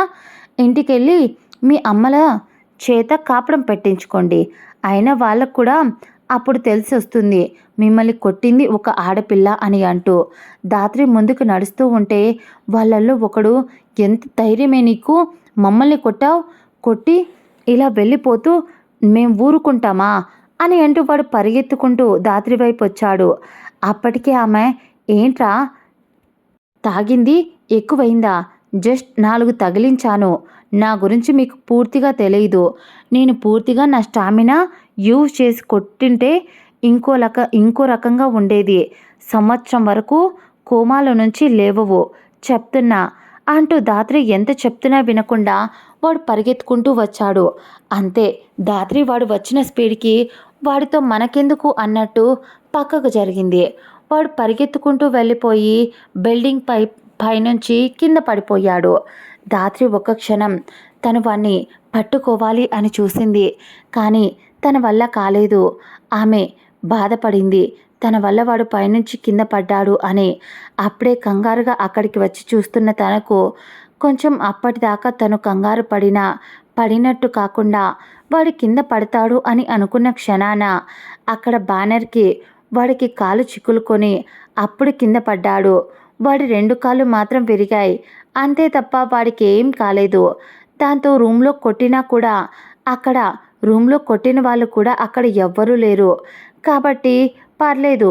కానీ ఇక్కడ కాలేజ్ మొత్తం అంతమంది అమ్మాయిలు అబ్బాయిలు అందరూ వాళ్ళని చూసి నవ్వటం చూసి వాడు తట్టుకోలేకపోయాడు. అందుకే కోపంగా, ఒసే ధాత్రి, ఎప్పటికైనా నీ చావు నా చేతిలోనే, నీ నాశనం అని కోపంగా అనేసి పోలీసులు అప్పటికే వాడిని అంబులెన్స్లో ఎక్కించుకొని అంబులెన్స్ రావడంతో అక్కడి నుంచి తీసుకుపోయారు. కానీ పోలీసులు అక్కడి నుంచి 4గురినే తీసుకువెళ్ళారు. ఇంకొకడు ఉండాలి కదా, ఏమయ్యాడు అని అంటూ ధాత్రి రూమ్లోకి తొంగి చూసింది. కానీ అక్కడ ఎవరూ కనిపించలేదు. ఏంటి ఇక్కడ ఎవరూ లేరు, 4గురేనా వచ్చింది, నేనైతే 5 మందిని కొట్టా కదా అని ఆలోచిస్తూ ఉంది. కానీ ఆమె గదంతా చూసినా కనిపించకపోయేసరికి ఏమోలే, లేట్ అవుతుంది ఇప్పటికే అని అక్కడ నుంచి ఆ గది నుంచి మళ్ళీ బయటికి వచ్చి కరెక్ట్గా అది 3rd ఫ్లోర్. ఇందాక వాడు పడటం వల్ల అక్కడ బ్యానర్ ఉంది కూడా చినిగిపోయింది. అక్కడ నుంచి ఇప్పుడు పడితే 3rd ఫ్లోర్ నుంచి అయినా చాలా ఎత్తుగా ఉంది, కింద పడితే ఖచ్చితంగా ప్రాణం పోతుంది. అడ్డు కూడా ఇప్పుడు అక్కడ ఏమీ లేదు. అక్కడ నుంచి చూసిన ధాత్రి, ఇందాక వాడు పడి ఉంటే క్రిమినల్ కేసు అయి ఉండేది, మనకెందుకు, ఆ పాపం ఏదో 4 తగిలించాను, పోయాడు వెధవ అనుకొని అక్కడే పైనుంచి కిందికి చూస్తూ ఇంకొద్దిసేపట్లో ఆడిటోరియంలో తను స్పీచ్ ఇవ్వాలి కాబట్టి ఆ పేపర్ వైపు చూస్తూ తన ప్రాణానికి ఇదొకటి ఇప్పుడు అని విసుక్కుంటూ అస్సలు ఓపిక లేదు అని ఎటో చూస్తూ ఉన్న తన్ని ఎవరో సడన్గా వచ్చి వెనక నుంచి తోసేయబోయారు. కానీ ధాత్రి ఎప్పుడూ అలర్ట్గా ఉంటుంది కాబట్టి ఆమెపై ఏదో చెయ్యి పడుతుంది అని గ్రహించి ముందుకు తిరిగింది. అక్కడ ఇందాక కనిపించలేదు అన్నవాడు ఇప్పుడు ఆమెను గట్టిగా మళ్ళీ రెండోసారి నెట్టడానికి ట్రై చేశాడు. ఈసారి ఆమె కొంచెం టెన్షన్లో ఉంది కాబట్టి ఆమె పట్టు సడలి వెనక్కి టక్కున పడిపోబోయింది. కరెక్ట్గా ఆమె వెనక్కి పడిపోతుంది అని అనుకున్న సమయానికి ఎవరిదో బలమైన చెయ్యి ఆమె నడుమును చుట్టేసి ఆమెను గట్టిగా పడిపోకుండా గుండెల్లో పొదువుకున్నాడు. దగ్గరకు లాక్కుంటూ ధాత్రి భయంతో కళ్ళు మూసుకొని అతడి కోట్ కాలర్ని గట్టిగా పట్టుకొని అలాగే ఉండిపోయింది. ఆమెను నెట్టడానికి ట్రై చేసిన వాడిని పక్కనే ఉన్న ఏదో ఒక బ్యాగ్తో ఒక పంచ్ ఇచ్చాడు రిషి. దాంట్లో ఏదో బలమైన వస్తువు ఉండడంతో వాడు కుయ్యో మొర్రో అంటూ పరిగెత్తుకుంటూ పారిపోవడం మొదలుపెట్టాడు అక్కడి నుంచి. ధాత్రి అలాగే భయపడిపోతూ ఉండిపోయింది అతన్ని గట్టిగా పట్టుకొని. కానీ వాడు పారిపోవడం చూసి ఒకవేళ ధాత్రి అక్కడి నుంచి పడిపోయి ఉంటే తనకేదన్నా అయి ఉంటుంది అనే ఊహ రిషి ఆ క్షణం తట్టుకోలేకపోయాడు. ఆమెను సరిగ్గా నిలబెట్టి రిషి వెంటే వచ్చిన తన ఫాదర్ రఘునందన్ గారిని ధాత్రి చూసుకోమని చెప్పి రిషి అక్కడి నుంచి వాణ్ణి కొట్టుకుంటూ బయటికి తీసుకొచ్చి వాణ్ణి కూడా పోలీసులకు అప్పగించాడు. ఆ తర్వాత ఒక్కొక్కడు 5 సంవత్సరాలు జైల్లో ఉండాలి, ఇదిగో క్యాష్, బయటికి రావటానికి అస్సలు వీల్లేదు అంటూ పోలీసులకు చెప్పేసి రిషి కోపంగా వచ్చేశాడు. ఆ తర్వాత ఇక్కడ ధాత్రి రఘునందన్ గారిని అడిగింది, నన్ను కాపాడింది ఎవరు అని అడిగేసరికి ఆయన చెప్పారు, నా కొడుకు రిషి అనేసరికి, హో అవునా, ఆయనకు థ్యాంక్స్ చెప్పానని చెప్పండి అని, అలాగే నేను ఆయన్ను కలిసి మళ్ళీ థ్యాంక్స్ చెప్తాను, ఆయన వాళ్ళని కొట్టడానికి వెళ్ళారు కదా, ఒకసారి వెళ్ళి చూడండి సార్ అంటూ టెన్షన్గా అడిగేసరికి రఘునందన్ గారు కూడా సరే అమ్మా అని చెప్పి అక్కడి నుంచి వెళ్ళారు. ఆ తర్వాత ధాత్రికి కూడా వెళ్ళాలి అనుకుంది. కానీ అప్పుడే ఇంటి నుంచి ధాత్రికి కాల్ వచ్చింది. సులోచన గారు హెల్త్ బాగోలేక అర్జెంటుగా తనని చూడాలి అంటున్నారు అని. దాంతో ధాత్రి ఇంటికి వచ్చేసింది. అప్పుడు సులోచన గారికి కూడా చాలా సీరియస్గా అయ్యింది. దాంతో దాదాపు ధాత్రి ఒక నెల రోజులు కాలేజ్ మొహమే చూడలేదు. తన నాన్నకు సిటీ గురించి పెద్దగా తెలీదు కాబట్టి ధాత్రినే తన నానమ్మను హాస్పిటల్కి తిప్పుతూ ఆవిడను చూసుకుంటూ తన అమ్మా నాన్నను చూసుకుంటూ అలా టైం గడిపేస్తూ నెలపైనే అయిపోయింది. ఆ తర్వాత ఆ రోజు ఈవినింగ్ ఒకసారి ఆమెకు సీరియస్ కూడా అయ్యింది.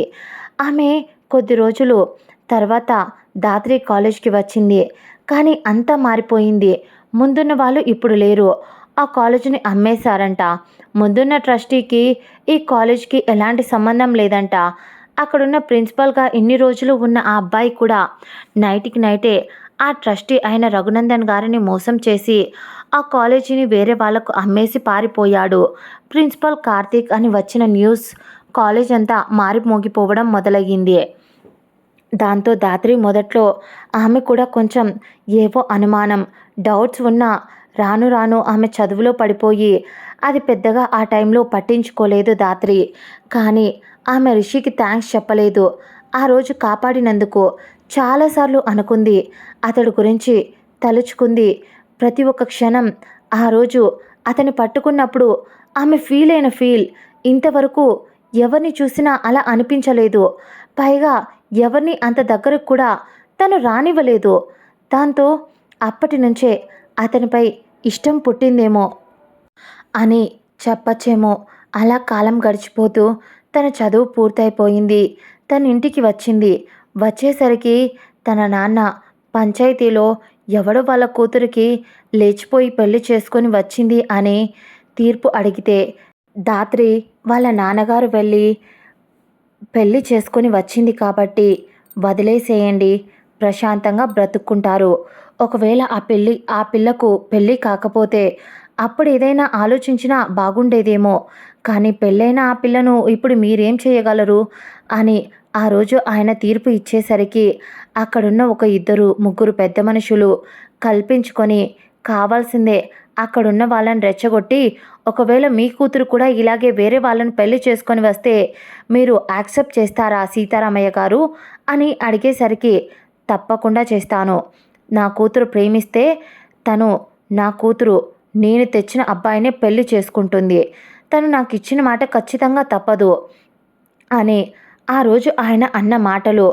ఇంటికి రాగానే సులోచన గారు చెప్పేసరికి ధాత్రి అప్పటిదాకా రిషి మీద పెంచుకున్న ఇష్టం అంతా ఒక్క క్షణం బూడిదలో పోసిన పన్నీరు అయ్యింది. తన నాన్న అంటే ధాత్రికి చాలా ఇష్టం. అయినా తనది వన్ సైడ్ లవ్. ఒకవేళ బయట ఎవరైనా అయితే ఎదిరించగలదేమో, ఇంట్లో అమ్మ నానమ్మ వీళ్ళనైనా ఎదిరించగలదేమో, కానీ అక్కడ ఉన్నది తన నాన్న.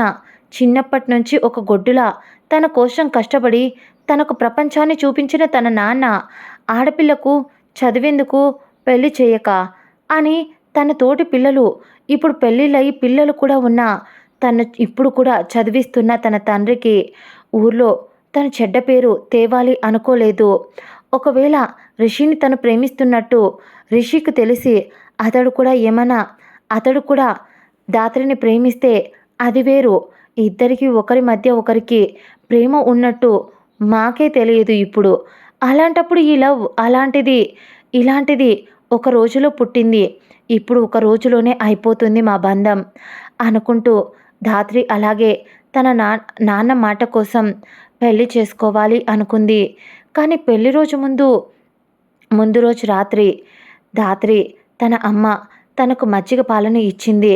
వాటిని ధాత్రి తాగి పైన గదిలోకి వచ్చింది. గదిలోకి వచ్చి తను డోర్ లాక్ ఏమీ చెయ్యలేదు. కానీ వచ్చి రాగానే తనకు ఒళ్ళంతా ఏదో ఒకలా అయిపోవడం మొదలయ్యింది. దాంతో తన వల్ల కాక ఏం చేయాలో అర్థం కాక తను కట్టుకున్న చీరను కూడా చించేయబోయింది.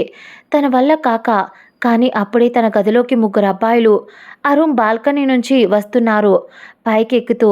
ఇదంతా లోపల నుంచి చూస్తున్న ధాత్రి భయపడిపోతూ, ఈ టైంలో నా గదిలోకి ఎవరు వస్తున్నారు? నాకు అసలే సరిగ్గా లేదు.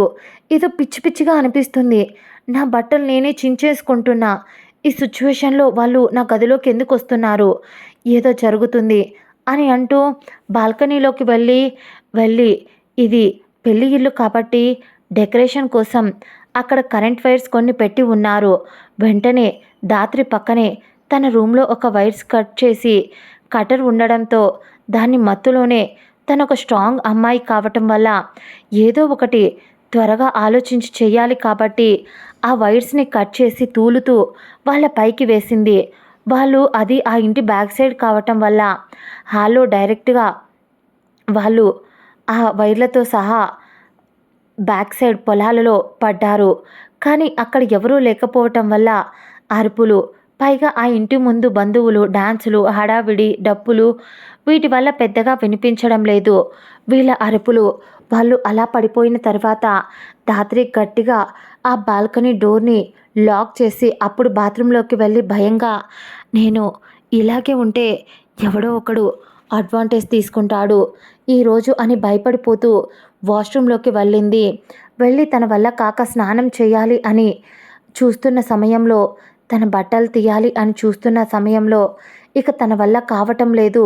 పిచ్చెక్కిపోతుంది. ఏం చేయాలి అని ఆలోచిస్తూ ఉన్న టైంలోనే అక్కడికి రిషి వచ్చాడు. అతన్ని మొదట చూసినప్పుడు కొట్టింది, గింజుకుంది, అల్లరి చేసింది, రచ్చ చేసింది. కానీ అతడికి ఎప్పుడైతే ఆమె నడుంపై చెయ్యి వేసి ఆమెను గుండెల్లో పొదువుకున్నాడో ఆ క్షణం సేమ్ అదే ఫీలింగ్. తనని మొదటిసారి ఆ క్షణంలో కాపాడిన అతడే. అంతే, ఆ క్షణం అతడికి లొంగిపోయింది. అతడే తన మనసులో ఉన్న ఆ అబ్బాయే. ఇంకెవరైనా అయితే అప్పటికప్పుడే తన ప్రాణాలు తీసుకోవాలి అని డిసైడ్ అయిన ధాత్రికి బాత్రూంలో, అది పల్లెటూరు కావటం వల్ల అక్కడ పురుగుల మందు కూడా ఉండేసరికి అది తాగుదామని డిసైడ్ అయ్యింది. కానీ రిషి పట్టు, అతని స్పర్శ ఆమెను అతన్ని గుర్తుపట్టేలా చేసింది. అందుకే వెంటనే లొంగిపోయింది. ఇష్టంగా దగ్గరయ్యింది.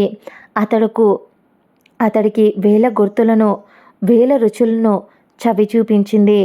ఆ తర్వాత అలాగే మత్తులో పడుకొని ఉండిపోయింది.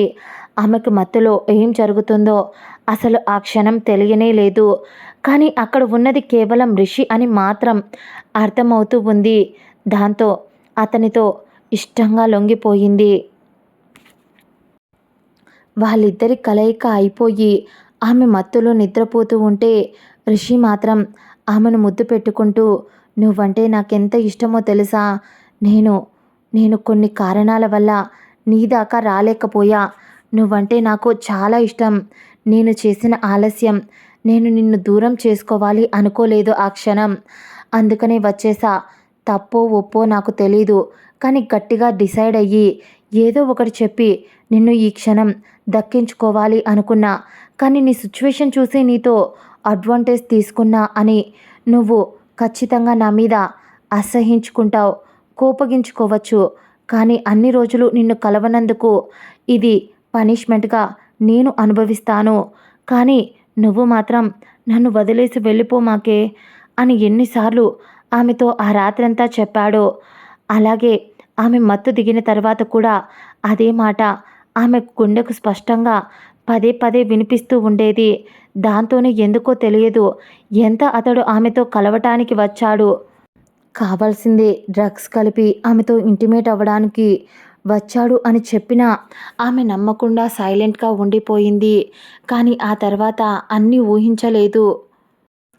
అతడు ఊరి వాళ్ళ ముందు ఆమె మెడలో తాళి కట్టడం, ఆ తర్వాత తన నాన్నమ్మకు, తన నాన్నకు, తన అత్తయ్య కొడుకు అని ఒక కథను అల్లి అప్పటికప్పుడు అబద్ధం చెప్పేయడం, ఇవన్నీ ఏంటో ధాత్రికి అర్థం కావడం లేదు. ధాత్రి అతను చెప్పిన మాటలకు అవన్నీ ఆ రోజే తన గోడకు ఇటువైపు నుంచి అన్నీ వింది. అది దాంతో మొత్తం ఎంక్వైరీ చేయటం మొదలుపెట్టింది ధాత్రి. నేను ఆ రోజు చూసింది ఇతనేనా లేదా తప్పు చేశానా అని. ఆ తర్వాత తన ఎంక్వైరీ చేసి తెలుసుకున్నది ఏంటి అంటే రఘునందన్ గారి కన్న బిడ్డ రిషి అని. అలాంటప్పుడు ఇక్కడ తన తండ్రికి అబద్ధం చెప్పాల్సిన అవసరం ఏముంది? ఆమెకు అర్థం కాలేదు. ఇలా ఏవేవో ఆలోచనలు ఆమె మైండ్లో రన్ అవుతూ ఉండగా తనకు ఆ రోజు ఇలా బాధపడుతున్న ఆ క్షణంలో పొలంలో కూర్చొని తన జీవితం ఎన్ని మలుపులు తిరిగింది అని బాధపడుతూ ఉంది ధాత్రి. అప్పుడే పూజారి గారు తన ఇంటివైపు వస్తూ కనిపించారు. ఆయన్ని చూస్తూ, మీరేంటండి, టైం చాలా అవుతుంది కదా, ఈ టైంలో రాత్రి 6 అవుతుంది, మళ్ళీ మీరు ఊర్లోకి వెళ్ళేసరికి సమయం చాలా అవుతుంది, నాన్నగారితో పని ఉండి వచ్చారా అని అడిగింది. ఆయన కంగారుగా, ధాత్రి తల్లి, మీతో ఈ విషయాలన్నీ చెప్పచ్చో లేదో నాకు తెలీదు, కానీ ఇది నీ జీవితానికి సంబంధించింది, అందుకనే చెప్పడానికి వచ్చాను. నాన్నగారిని పిలువమ్మా అనేసరికి నాన్న లేరండి అని ఉన్నా కూడా కావాల్సిందే అబద్ధం చెప్పింది. దాంతో ఆయన, సరేమ్మా, నీతోనే చెప్తాను, తర్వాత నాన్నకు చెప్పి నాతో మాట్లాడమని చెప్పమ్మా అంటూ ఆయన, మీ జాతకంలో నీతో వివాహం జరిగిన నీ భర్తకు అది ఎవరైనా సరే వాళ్ళకు ప్రాణగండం గోచరిస్తుంది తల్లి, చాలా పెద్ద ప్రాణగండం, వాళ్ళకేమైనా జరగచ్చు, ప్రాణం కూడా పోవచ్చు, చెప్పలేం. కాబట్టి కొన్ని శాంతి హోమాలు, పూజలు, అన్నదానాలు ఇలా అన్నీ చేయాలి. ఒకవేళ చేస్తే అప్పుడు ఆ దేవుడు దయ తలిచి నీ పసుపు కుంకాలను కాపాడొచ్చు ఏమో అని ఆయన అన్న మాటలు దాంతో అక్కడ ఉండాలి అనిపించలేదు. ఒక్కొక్కటిగా తన మెడకు చుట్టుకుంటూ ఉంటే అది నిజమా? ఆ క్షణం తను అనుకోలేదు. కొట్టి పాడేసి అక్కడి నుంచి వచ్చేసింది మొండికేసి. ఎందుకంటే ఆ క్షణం రిషి చెప్పిన అబద్ధాలు, తన చుట్టూ ఉన్న సిచ్యువేషన్, వీటి వల్ల రిషిని బాధ పెడుతుందేమో. ముఖ్యంగా ఆ ప్లేస్కి రిషి ఎలా వచ్చాడు, ఇదంతా ఆమెకు అర్థం కాలేదు. దాంతో అక్కడ ఉండకుండా వచ్చేసింది. కానీ అక్కడికి వచ్చి తను ఒక కంపెనీలో జాయిన్ అయ్యింది. ఆమె జాయిన్ అయిన మొదటి రోజే కనిపెట్టింది ఆ ఆఫీస్ రిషిదే అని, అతడే అక్కడ సీఈఓ అని. దాంతో ఆ విషయం తెలిసినా పెద్దగా పట్టనట్టే సైలెంట్గా ఉంది. ఆ తర్వాత తనకు ఫ్లాట్ ఇచ్చినా సైలెంట్గా ఉంది. అంతెందుకు, తను ఉంటున్న ఫ్లాట్లో వాళ్ళు స్టోర్ రూమ్ అని చెప్పిన ఆ బెడ్రూమ్ అది రిషిదే. ఆ విషయం కూడా ధాత్రికి తెలుసు.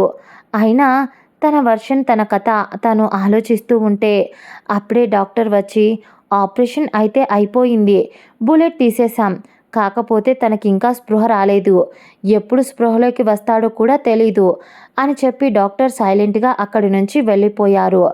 ధాత్రి ఇక తన వల్ల కాలేదు. వెంటనే అక్కడ హాస్పిటల్లో ఉన్న వినాయకుడి విగ్రహం దగ్గరికి వెళ్ళి, నేను అందరికీ మంచే చేశాను కదా అని నేను అనుకుంటున్నా, ఈరోజు ఏ రోజు ఎవరి చెడు కోరుకోలేదు, ఎవరి నుంచి రూపాయి కూడా ఆశించలేదు, చాలామందికి చాలా రకాలుగా నేనే సహాయం చేశాను, అలాంటి దాన్ని, నా భర్తని, నా ఐదోతనాన్ని ఎందుకు తీసుకుంటున్నావు అని ఏడుస్తూ, అలాగే తన తలను ఆయన పాదాల దగ్గర ఉంచి తన తలను ఆయన పాదాలకు వేసి కొట్టుకుంటూ అలాగే అక్కడే స్పృహ తప్పి పడిపోయింది. చాలాసేపు ఏడ్చి అప్పుడు పడిపోయింది ధాత్రి. సమయం గడుస్తూ ఉంది. మరుసటి రోజు సాయంత్రం 6 గంటలు అవుతూ ఉంటే ధాత్రి ఉలిక్కిపడి లేచింది. అంతే, టెన్షన్గా చుట్టూ చూసింది. అక్కడ ఎవరూ లేరు. కంగారుగా లేచి ఎక్కడున్నానా అంటూ ఆ రూమ్ డోర్ తెరుచుకొని బయటికి వచ్చిన తనకు అక్కడ తన నాన్నమ్మ సులోచన గారు కనిపించి ధాత్రి అని పిలిచింది. ఆవిడని చూడగానే కన్నీళ్లతో, నానమ్మ, తనకు ఏమైంది అని అడిగింది. ఆవిడ కొద్దిసేపు సైలెంట్గా ఉండి, ధాత్రి, నువ్వు కొంచెం ముందు ప్రశాంతపడవే, వాడికి ఏం కాలేదు, వాడు బాగానే ఉన్నాడు, అలాగే ఇప్పుడు మాట్లాడుతున్నాడు కూడా. నిన్ను అడిగాడు, నువ్వు లేచిన తర్వాత నిన్ను తీసుకెళ్ళి వాడికి చూపించాలి అని మేము అనుకున్నాం. ఎందుకంటే నిన్ను చూపిస్తే వాడు ఇలా కంగారు పడతాడు. నువ్వు కూడా ఇలా బెడ్ పైన ఉన్నావు అంటే ఇప్పటికే వాడు నీ కోసం చాలా టెన్షన్ పడుతున్నాడు అని ఆవిడ చెప్పేసరికి ధాత్రి కన్నీళ్లతో పాపం నానమ్మ వాడు అని అంది. ఆ తర్వాత ఆవిడే నీరసంగా ఉన్న ధాత్రి చెయ్యి పట్టుకొని తీసుకెళ్ళి రిషి పక్కన చైర్లో కూర్చోబెట్టింది. ఆ తర్వాత నాన్న రిషి లేరా, ఉదయం స్పృహలోకి వచ్చిన దగ్గర నుంచి దీన్ని కలవరించి ఇప్పుడు మాత్రం సైలెంట్గా నిద్రపోతూ ఉన్నావు, లే నాన్న అని ఆవిడ అనేసరికి మెల్లగా స్పృహలోకి వచ్చి అతన్ని సైడ్కి పడుకోబెట్టారు. అక్కడ కరెక్ట్గా బ్యాక్ సైడ్ వీపుకి మరియు నడుముకి మధ్య బాగాన తగలడంతో బుల్లెట్ పిల్లోని అడ్జస్ట్ చేసి మధ్యలోకి పడుకోబెట్టేసరికి ధాత్రి అతన్ని కదిలితే 4 పడతాయి చెప్తున్నా, అసలు నీకు కుదురుగా ఉండే అలవాటు అసలే లేదు అని తిట్టడం మొదలుపెట్టింది ధాత్రి. రిషి ఆమె తిడుతూ ఉంటే సైలెంట్గా వింటూ అలాగే నవ్వుతూ చూస్తున్నాడు చిన్న స్మైల్తో. ఆ తర్వాత సారీరా, నేను ఆ రోజు కావాలని చెయ్యలేదు, నీకు చాలాసార్లు చెప్పాలి అనుకున్నా కానీ అని ఆగిపోతూ ఉన్నాడు రిషి. నువ్వు నిజంగా చెప్పినా చెప్పకపోయినా నువ్వు నా మొగుడివిరా, నువ్వు ఏ తప్పు చెయ్యవు, నాకు ఆ నమ్మకం ఉంది, నేను నమ్ముతాను నిన్ను. నాకు తెలుసు నాన్న ఎప్పుడు మనిషిని చాలా ఈజీగా నమ్ముతారు. ఒకప్పుడు ఆయన చేసిన తప్పులు, దానివల్లే ఈ తిప్పలన్నీ అని నేను చాలాసార్లు చెప్పాను నాన్నకి. ఆయన నమ్మేసి మోసపోయిన తర్వాత బాధపడుతూ ఉంటారు అని అంటూ, ఇంతకు ఇప్పుడు నొప్పిగా ఉందా రిషి నీకు అని బాధగా అడిగింది. ఆమె కళ్ళల్లో ఉన్న బాధ చూసి అతడు చిన్న చిరునవ్వుతో లేదు, అంత నొప్పేం లేదు, ఇప్పుడు నేను నిన్ను చూసా కదా, అస్సలు లేదు. ధాత్రి ఆ రోజు ఏం జరిగిందో అన్నీ నీకు చెప్పాలి అనేసరికి ఇప్పుడు నువ్వు చెప్పడం అంత అవసరం లేదు, నోరు మూసుకొని పడుకో అంది ధాత్రి. దాంతో రిషి సైలెంట్ అయి అలాగే పడుకుండిపోయాడు. అలా అతడు లేచాడు కాబట్టి అప్పుడు అతన్ని చూసుకోవాలి కాబట్టి సులోచన గారి దగ్గరుండే ధాత్రికి ఒక జ్యూస్ తాపించి ఆ తర్వాత తనని ఋషిని చూసుకుంటూ అక్కడే టైం గడిచిపోవడం మొదలయ్యింది. రఘునందన్ గారు కూడా హాస్పిటల్కి వచ్చారు. ధాత్రిని చూశారు, తనతో మాట్లాడారు. ఆయనతో ధాత్రి కూడా మాట్లాడింది. చాలా ప్రేమగా మాట్లాడి ఆయన దగ్గరికి తీసుకున్నారు. ధాత్రి, రఘునందన్ గారు, రాగిణి గారు ఒక్క మాట కూడా ధాత్రిని ఏ రోజు ఎప్పుడూ అనలేదు. ఆ తర్వాత దాదాపు 1.5 నెల ఇట్టే గడిచిపోయింది. రిషి కోలుకున్న రోజు ధాత్రితో తిట్లు తింటూ ఆమె ఏదైనా తినిపిస్తే వద్దు అంటాడు. ఆ తర్వాత ఆమె తిట్టేసరికి చిన్నపిల్లాడిలా మొహం మార్చుకుంటూ ఉడుక్కుంటూ తింటూ ఉంటాడు. ఇది రోజు వాళ్ళకు అలవాటైపోయింది. ధాత్రి దగ్గర తిట్లు తినడం, అతడికి ఫుడ్ దిగబడదు అన్నమాట, తిట్లు తినందే. ఆ తర్వాత ఒకరోజు ధాత్రి, రిషి ఇద్దరు వాళ్ళ ఇంట్లో అడుగు పెట్టారు. సులోచన గారు ఒక్కరే వచ్చారు. తన నాన్నమ్మను అమ్మ నాన్న ఎక్కడికి వెళ్ళారు అని అడిగింది.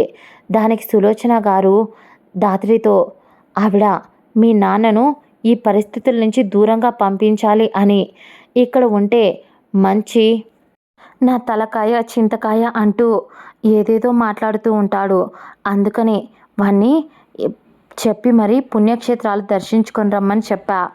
ఇవన్నీ వాడు చూస్తే తట్టుకోలేడులేవే తల్లి, వాడు రిషిని నా మనవడు అని అనుకుంటున్నాడు, అలాగే ఉండనివ్వు అని ఆవిడ అంటూ ఉంటే ధాత్రి ఆశ్చర్యంగా, అంటే రిషి నా బావ కాదు అనే విషయం నీకు తెలుసా నానమ్మ అని అడిగింది. ధాత్రి అయోమయంగా. దానికి ఆవిడ తల ఊపి, తెలుసు, ఇప్పుడు కాదు ఎప్పుడో తెలుసు, కానీ నేను ఈ విషయాన్ని మీ నాన్నతో చెప్పలేదు కూడా, అడగలేదు కూడా, అడగాలి అని అనుకోలేదు కూడా రిషిని. ఎందుకంటే వాడు నోరారా అమ్మమ్మ అని పిలిచాడు, అప్పుడే వాడు నా మనవడు అయిపోయాడు. ఇంకో విషయం, నాకు మనవడైతే పుట్టాడే, కానీ వాడిని కొందరి స్వార్థానికి వాడుకొని చంపేశారు. వాళ్ళందరిపై వీడు ఖచ్చితంగా రివెంజ్ తీర్చుకుంటాడు. అందుకే మీ నాన్నను ఇక్కడ ఉంచలేదు అని ఆవిడ అంటుంటే అప్పుడే రిషి ఒక ఫార్మల్ డ్రెస్లో పిచ్చ హ్యాండ్సమ్గా రెడీ అయ్యి ఎక్కడికో బయటికి వెళ్తూ ఉన్నాడు. ధాత్రి పరిగెత్తుకుంటూ గుమ్మం దాకా వచ్చింది. రిషిని పిలవాలి అనుకుంది ఆ క్షణం, కానీ కుదరలేదు. అప్పుడే ఆమె ఫోన్ తీసుకొని రిషికి కాల్ చేసింది కోపంగా. ఎక్కడికి వెళ్తున్నావు? ఇప్పుడే కదా ఆ దెబ్బ కొంచెం తగ్గింది, ఇప్పుడు మళ్ళీ ఊర్లు తిరగటానికి వెళ్తున్నావా? నోరు మూసుకొని ఇంటికి వస్తావా లేదా నేనే రావాలా నీతో పాటే అని ఆమె లోడా తిడుతుంటే, ధాత్రి బంగారం అని కూల్గా చాలా ఇన్నోసెంట్గా మాట్లాడాడు. అంతే, మన పాప మటాష్ పడిపోయింది ఏంటి అంది కొంచెం బేస్గా, కానీ పడిపోయినట్టు తెలియకుండా ఉండటానికి. అటువైపున్న రిషి అందంగా నవ్వుతూ, అలా సిగ్గుపడుతూ ఉంటే కొరుక్కొని తినేయాలి అనిపిస్తుంది బంగారం అన్నాడు. చాలు మీ సంబడం, సరే కానీ ఇప్పుడు ఎక్కడికి వెళ్తున్నారు? ఆఫీస్ వర్క్ మామయ్య, వికాస్ అన్నయ్య వాళ్ళు చూసుకుంటారు కదా, మీరింటికి రండి, ఎక్కడికి వెళ్ళొద్దు అని అంది. అంతకైతే ఇంటికి వచ్చిన తర్వాత మీ వర్క్ నేను కావాల్సింది చేసి పెడతాను అని అంది. దానికి రిషి నవ్వుతూ, నాకు తెలుసురా నువ్వు నా వర్క్ని షేర్ చేసుకుంటావని, కానీ ఇది చాలా ఇంపార్టెంట్ వర్క్. అదేంటంటే మన ప్రేమకు గుర్తు. మనం ఎక్కడైతే కలిసామో అదే కాలేజ్. కొన్ని అనుకోని సిచ్యువేషన్స్ వల్ల నా చెయ్యి జారిపోయింది ఒకప్పుడు, అందుకే ఇప్పుడు మళ్ళీ దాన్ని నేను చేతికి తీసుకుంటున్నా. మొత్తం దాంట్లో దుమ్ము బూజు చెత్త అన్నీ పడ్డాయి, వాటిని క్లీన్ చేయించడానికి వెళ్తున్నా బంగారం. అక్కడ ఆల్రెడీ మనుషులు రెడీగా ఉన్నారు. నేను అన్నీ అనౌన్స్మెంట్ చేసి ఎక్కడెక్కడ ఏమేం చేయాలో అన్నీ చేసి వచ్చేస్తా. అంతవరకు బంగారం 2 నెలలు అయిపోయింది, ఇక దెబ్బ కూడా తగ్గిపోయింది కాబట్టి ఈరోజైనా మనం అని ఏదో అడుగుతూ ఉంటే నోరు మూసుకొని కాల్ కట్ చేయి అని కట్ చేసి ధాత్రి ముసిముసిగా నవ్వుకుంటూ, అల్లరోడు రౌడీ ఏదో పని చేయడానికి వెళ్తున్నాడు కానీ చెప్పకుండా దాచేస్తున్నాడు, మొహం ముదురు అని తిట్టుకుంటూ ఇంట్లోకి వెళ్ళింది. అక్కడే ఉన్న రాగిణి గారు సులోచన గారు మాట్లాడుకుంటూ నవ్వుకుంటూ కూర్చొని ఉన్నారు. వాళ్ళ దగ్గరికి వెళ్ళి కూర్చొని ఉండేసరికి ధాత్రి వైపు రాగిణి గారు చూసి, ధాత్రి తల్లి మళ్ళీ పెళ్లి చేసుకుంటావారా మీరు అని అడిగింది. దాంతో ధాత్రి రాగిణి గారి వైపు ఆశ్చర్యంగా చూసి, మళ్ళీ పెళ్ళా ఎందుకు అత్తయ్య అనేసరికి, ఆ రోజు మీ పెళ్ళి మేము చూడలేదుగా, ఈరోజు చూడాలి అని అనుకుంటున్నాం. రిషితో మాట్లాడతాను, ప్లీజ్ రా మళ్ళీ చేసుకోండి అని ఆవిడ అనేసరికి ధాత్రి ఏం మాట్లాడలేదు. మీ ఇష్టం అన్నట్టు సైలెంట్గా ఉంది. ఇక ఇక్కడ మన రిషి బాబు ఏ కాలేజ్ అయితే ఒకప్పుడు తను సంతోషంగా తన ఫ్రెండ్తో గడిపిన జ్ఞాపకాలు, కొట్టుకోవడం తిట్టుకోవడం అల్లరి చేయటం అన్నీ అక్కడే ఉన్నాయి.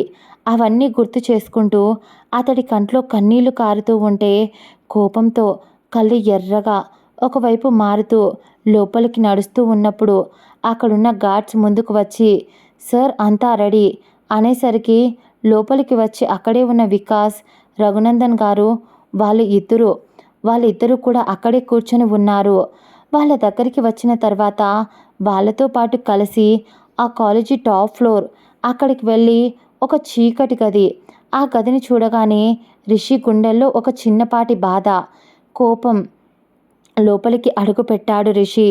అక్కడ నేలపై 5 మందిని కట్టేసి ఉంచారు మోకాళ్ళపై. వాళ్ళ వైపు ఒక ఈవిల్ స్మైల్తో చూసి అక్కడే ఉన్న రొటేటింగ్ చైర్లో ఉండడంతో వెళ్ళి దాంట్లో కూర్చొని క్రాస్ లెగ్స్ వేసుకొని, what to do what not to do, నన్ను ఇలా చూస్తాను అని అనుకోలేదు కదా, ఆయన ఏం స్కెచ్ చేశారా, ఆయన నాకు అర్థం కానిది, ఇక్కడున్న 5 మందికి కొంచెమైనా బుర్ర అనేదే లేదు.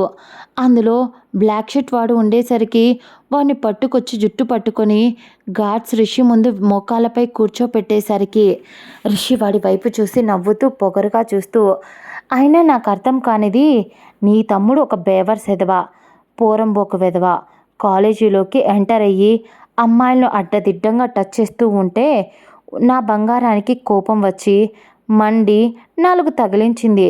నేనైతే లేపేసేవాడిని, అది కొట్టు ఊరుకుంది. అప్పటికి కూడా వాడు పోయాడేమో అని టెన్షన్ పడింది.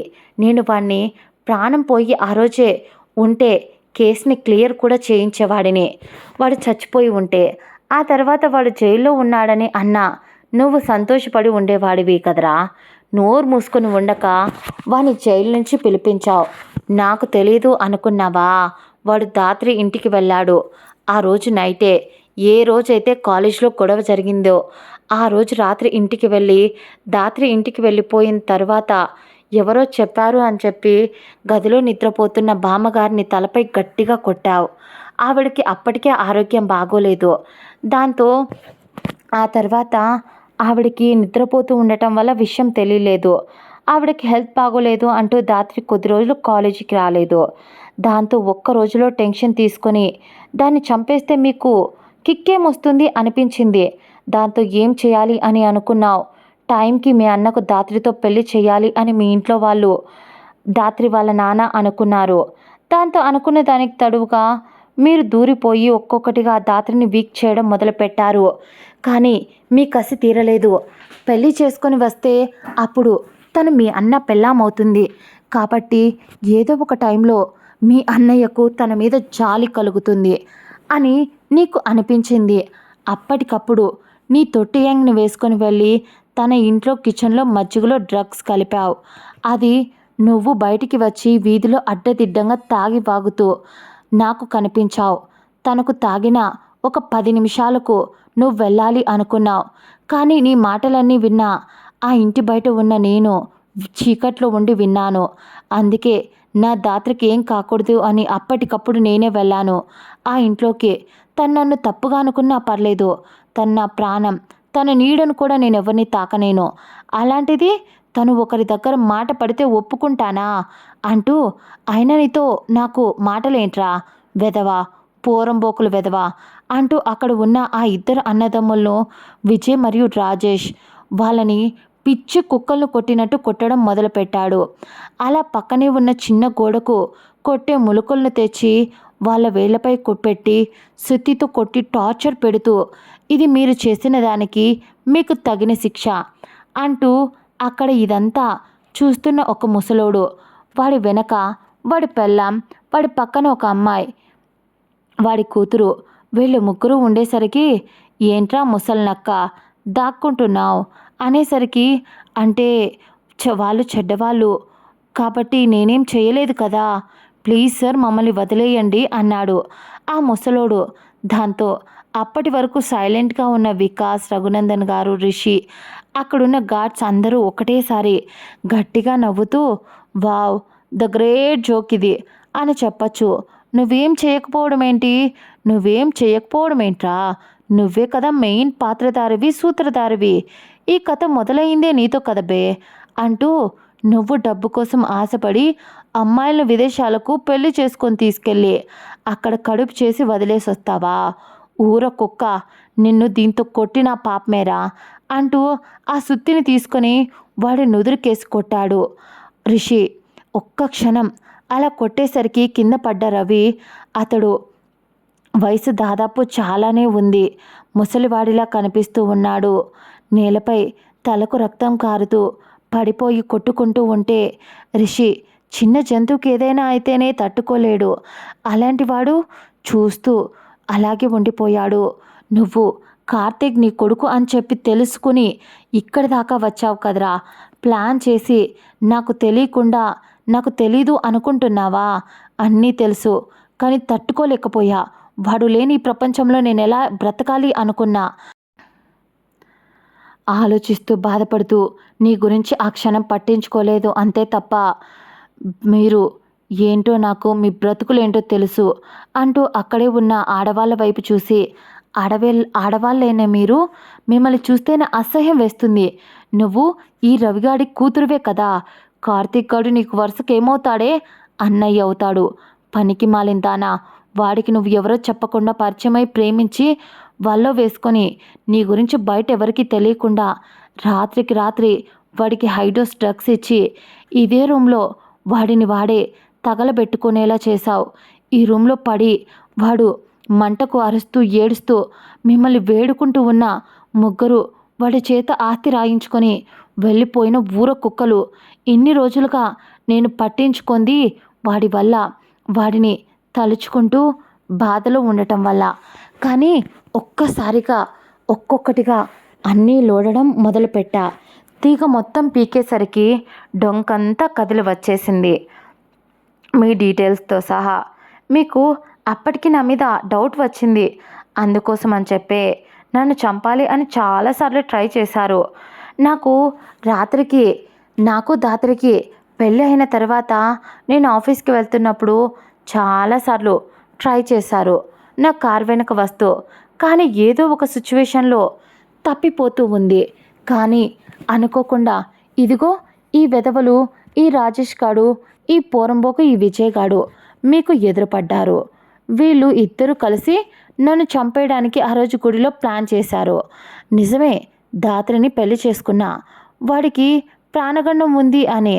కానీ ఒకసారి ప్రాణగండం నుంచి తప్పించుకుంటే నన్ను లేపేయడం ఎవరి వల్ల కాదు అని కూడా అదే జాతకంలో రాసి ఉంది అంటూ నేను మిమ్మల్ని చంపను, కానీ నరకం అంటే ఎలా ఉంటుందో స్పెల్లింగ్ రాయిస్తా.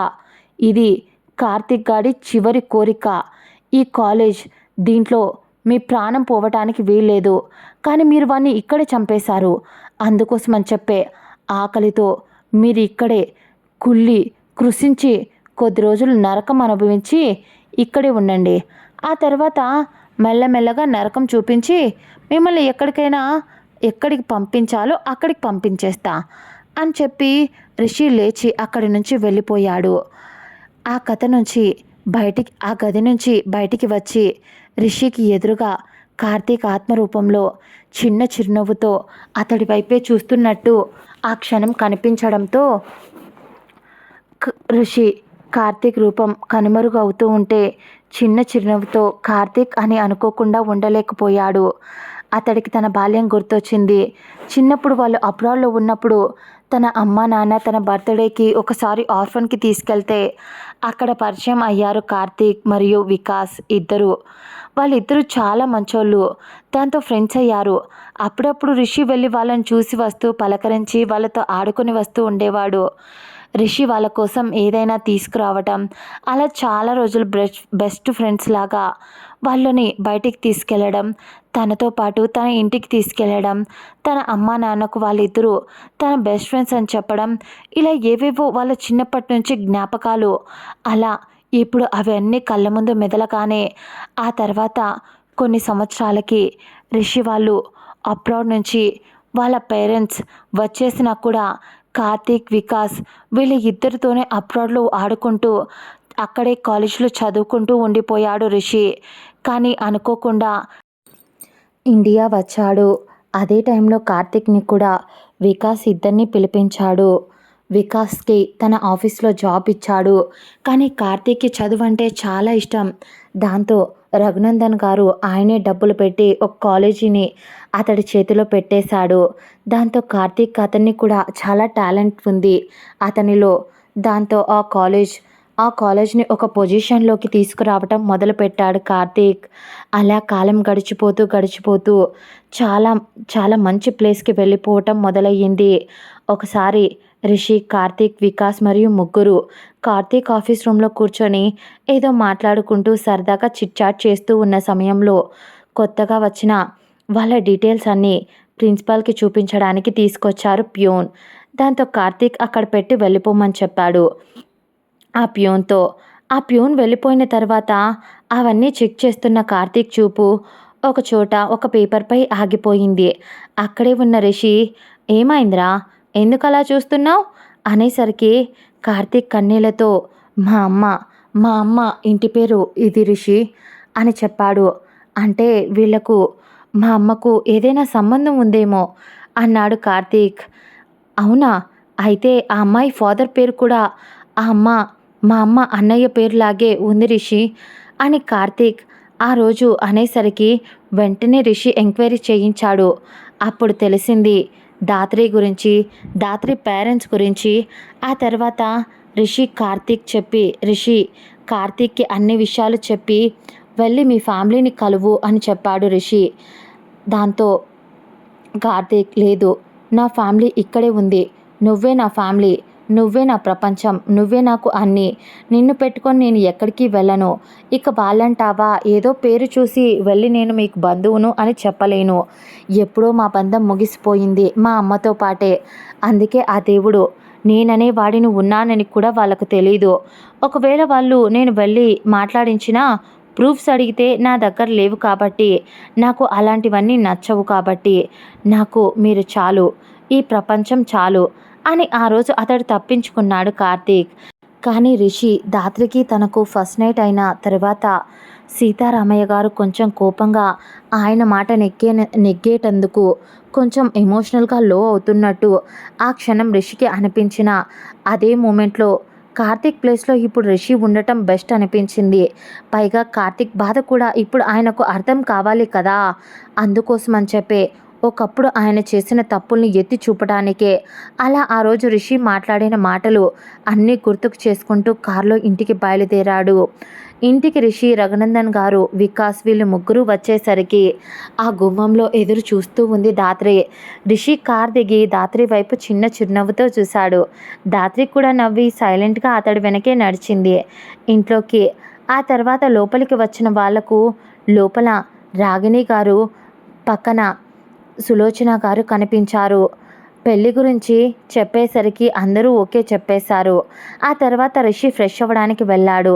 అతడు రూమ్లోకి వచ్చేసరికి దాత్రి అతడి రూమ్లో బెడ్పై బట్టలు తీసిపెట్టి రిషి వచ్చేసరికి, వచ్చేసారా, ఇలా రండి అంటూ తల తుడవడం స్టార్ట్ చేసింది. కానీ రిషి ఆమె చేస్తుంది చూసి ఆమె కళ్ళ వైపు చూసి, నేను చాలా బాధ పెట్టాను, సారీ బంగారం అన్నాడు. ఆమె అతడు నుదురుపై ముద్దు పెట్టి, నేనే మీకు సారీ చెప్తున్నా, ఇంకెప్పుడు నేను మిమ్మల్ని దూరం పెట్టను, ప్రామిస్ అంది. వెంటనే ఆమెను ఎత్తుకున్నాడు. దాత్రి మళ్ళీ తిట్టడం మొదలుపెట్టింది. ఈసారి రిషి, అయ్యో బాబోయ్, ఇది మళ్ళీ తిట్టడం మొదలుపెట్టింది, ఇప్పుడు దీని నోరుని మూయించకపోతే తెల్లవార్లు తిడుతూనే ఉంటుంది అనుకుంటూ ఆమెను ఇష్టంగా ముద్దు పెట్టుకోవడం మొదలుపెట్టాడు. దాంతో ఆమె నోరు మూతపడిపోయింది. ఇద్దరూ ఇష్టంగా వాళ్ళు రెండో కలయిక ఎంతో అద్భుతంగా జరగటం మొదలయ్యింది. ఆ తర్వాత వాళ్ళు అనుకున్నట్టుగానే పెద్దలు చాలా గ్రాండ్గా మళ్ళీ రెండోసారి పెళ్లి చేశారు. ఇలా చాలా హ్యాపీగా వాళ్ళ లైఫ్ కొనసాగిపోతూ ఉంది. కొన్ని కథల్లో కొంతమంది మనుషులు మనశ్శాంతి లేకుండా చేస్తూ ఉంటారు. అలాంటి వాళ్లకు ఎలాంటి శిక్ష పడాలో అలాంటి శిక్ష ఆ 5 మందికి పడింది. అసలు మనుషులు తిరగని ప్రదేశానికి వాళ్ళను పార్సల్ చేసేశాడు రిషి. అక్కడ నరకం అనుభవిస్తూ చావు ఎప్పుడు వస్తుందో అని చూస్తూ అక్కడే లైఫ్ లాంగ్ వాళ్ళు ఉండిపోయేలా అన్నీ సెట్ చేసేశాడు రిషి చిటికెలో. ఆ తర్వాత రిషి ఆఫీస్ చూసుకోవటం, రిషికి హెల్ప్గా దాత్రి ఉండటం, అలాగే కార్తిక్ ఏ కాలేజీ అయితే ఎంతో ఇష్టపడి అన్నీ చూసుకుంటూ వచ్చాడో ఆ కాలేజీని ఇప్పుడు దాత్రి ఒకవైపు ఆఫీస్ని చూసుకుంటూ ఒకవైపు ఆ కాలేజీని కూడా నెట్టుకు రావటం మొదలుపెట్టింది. దాన్ని కూడా ఒక స్టేజ్కి తీసుకొచ్చి పెట్టింది. అలా లైఫ్ ఆనందంగా సంతోషంగా సాగిపోతూ ఈ కథకు ముగింపు.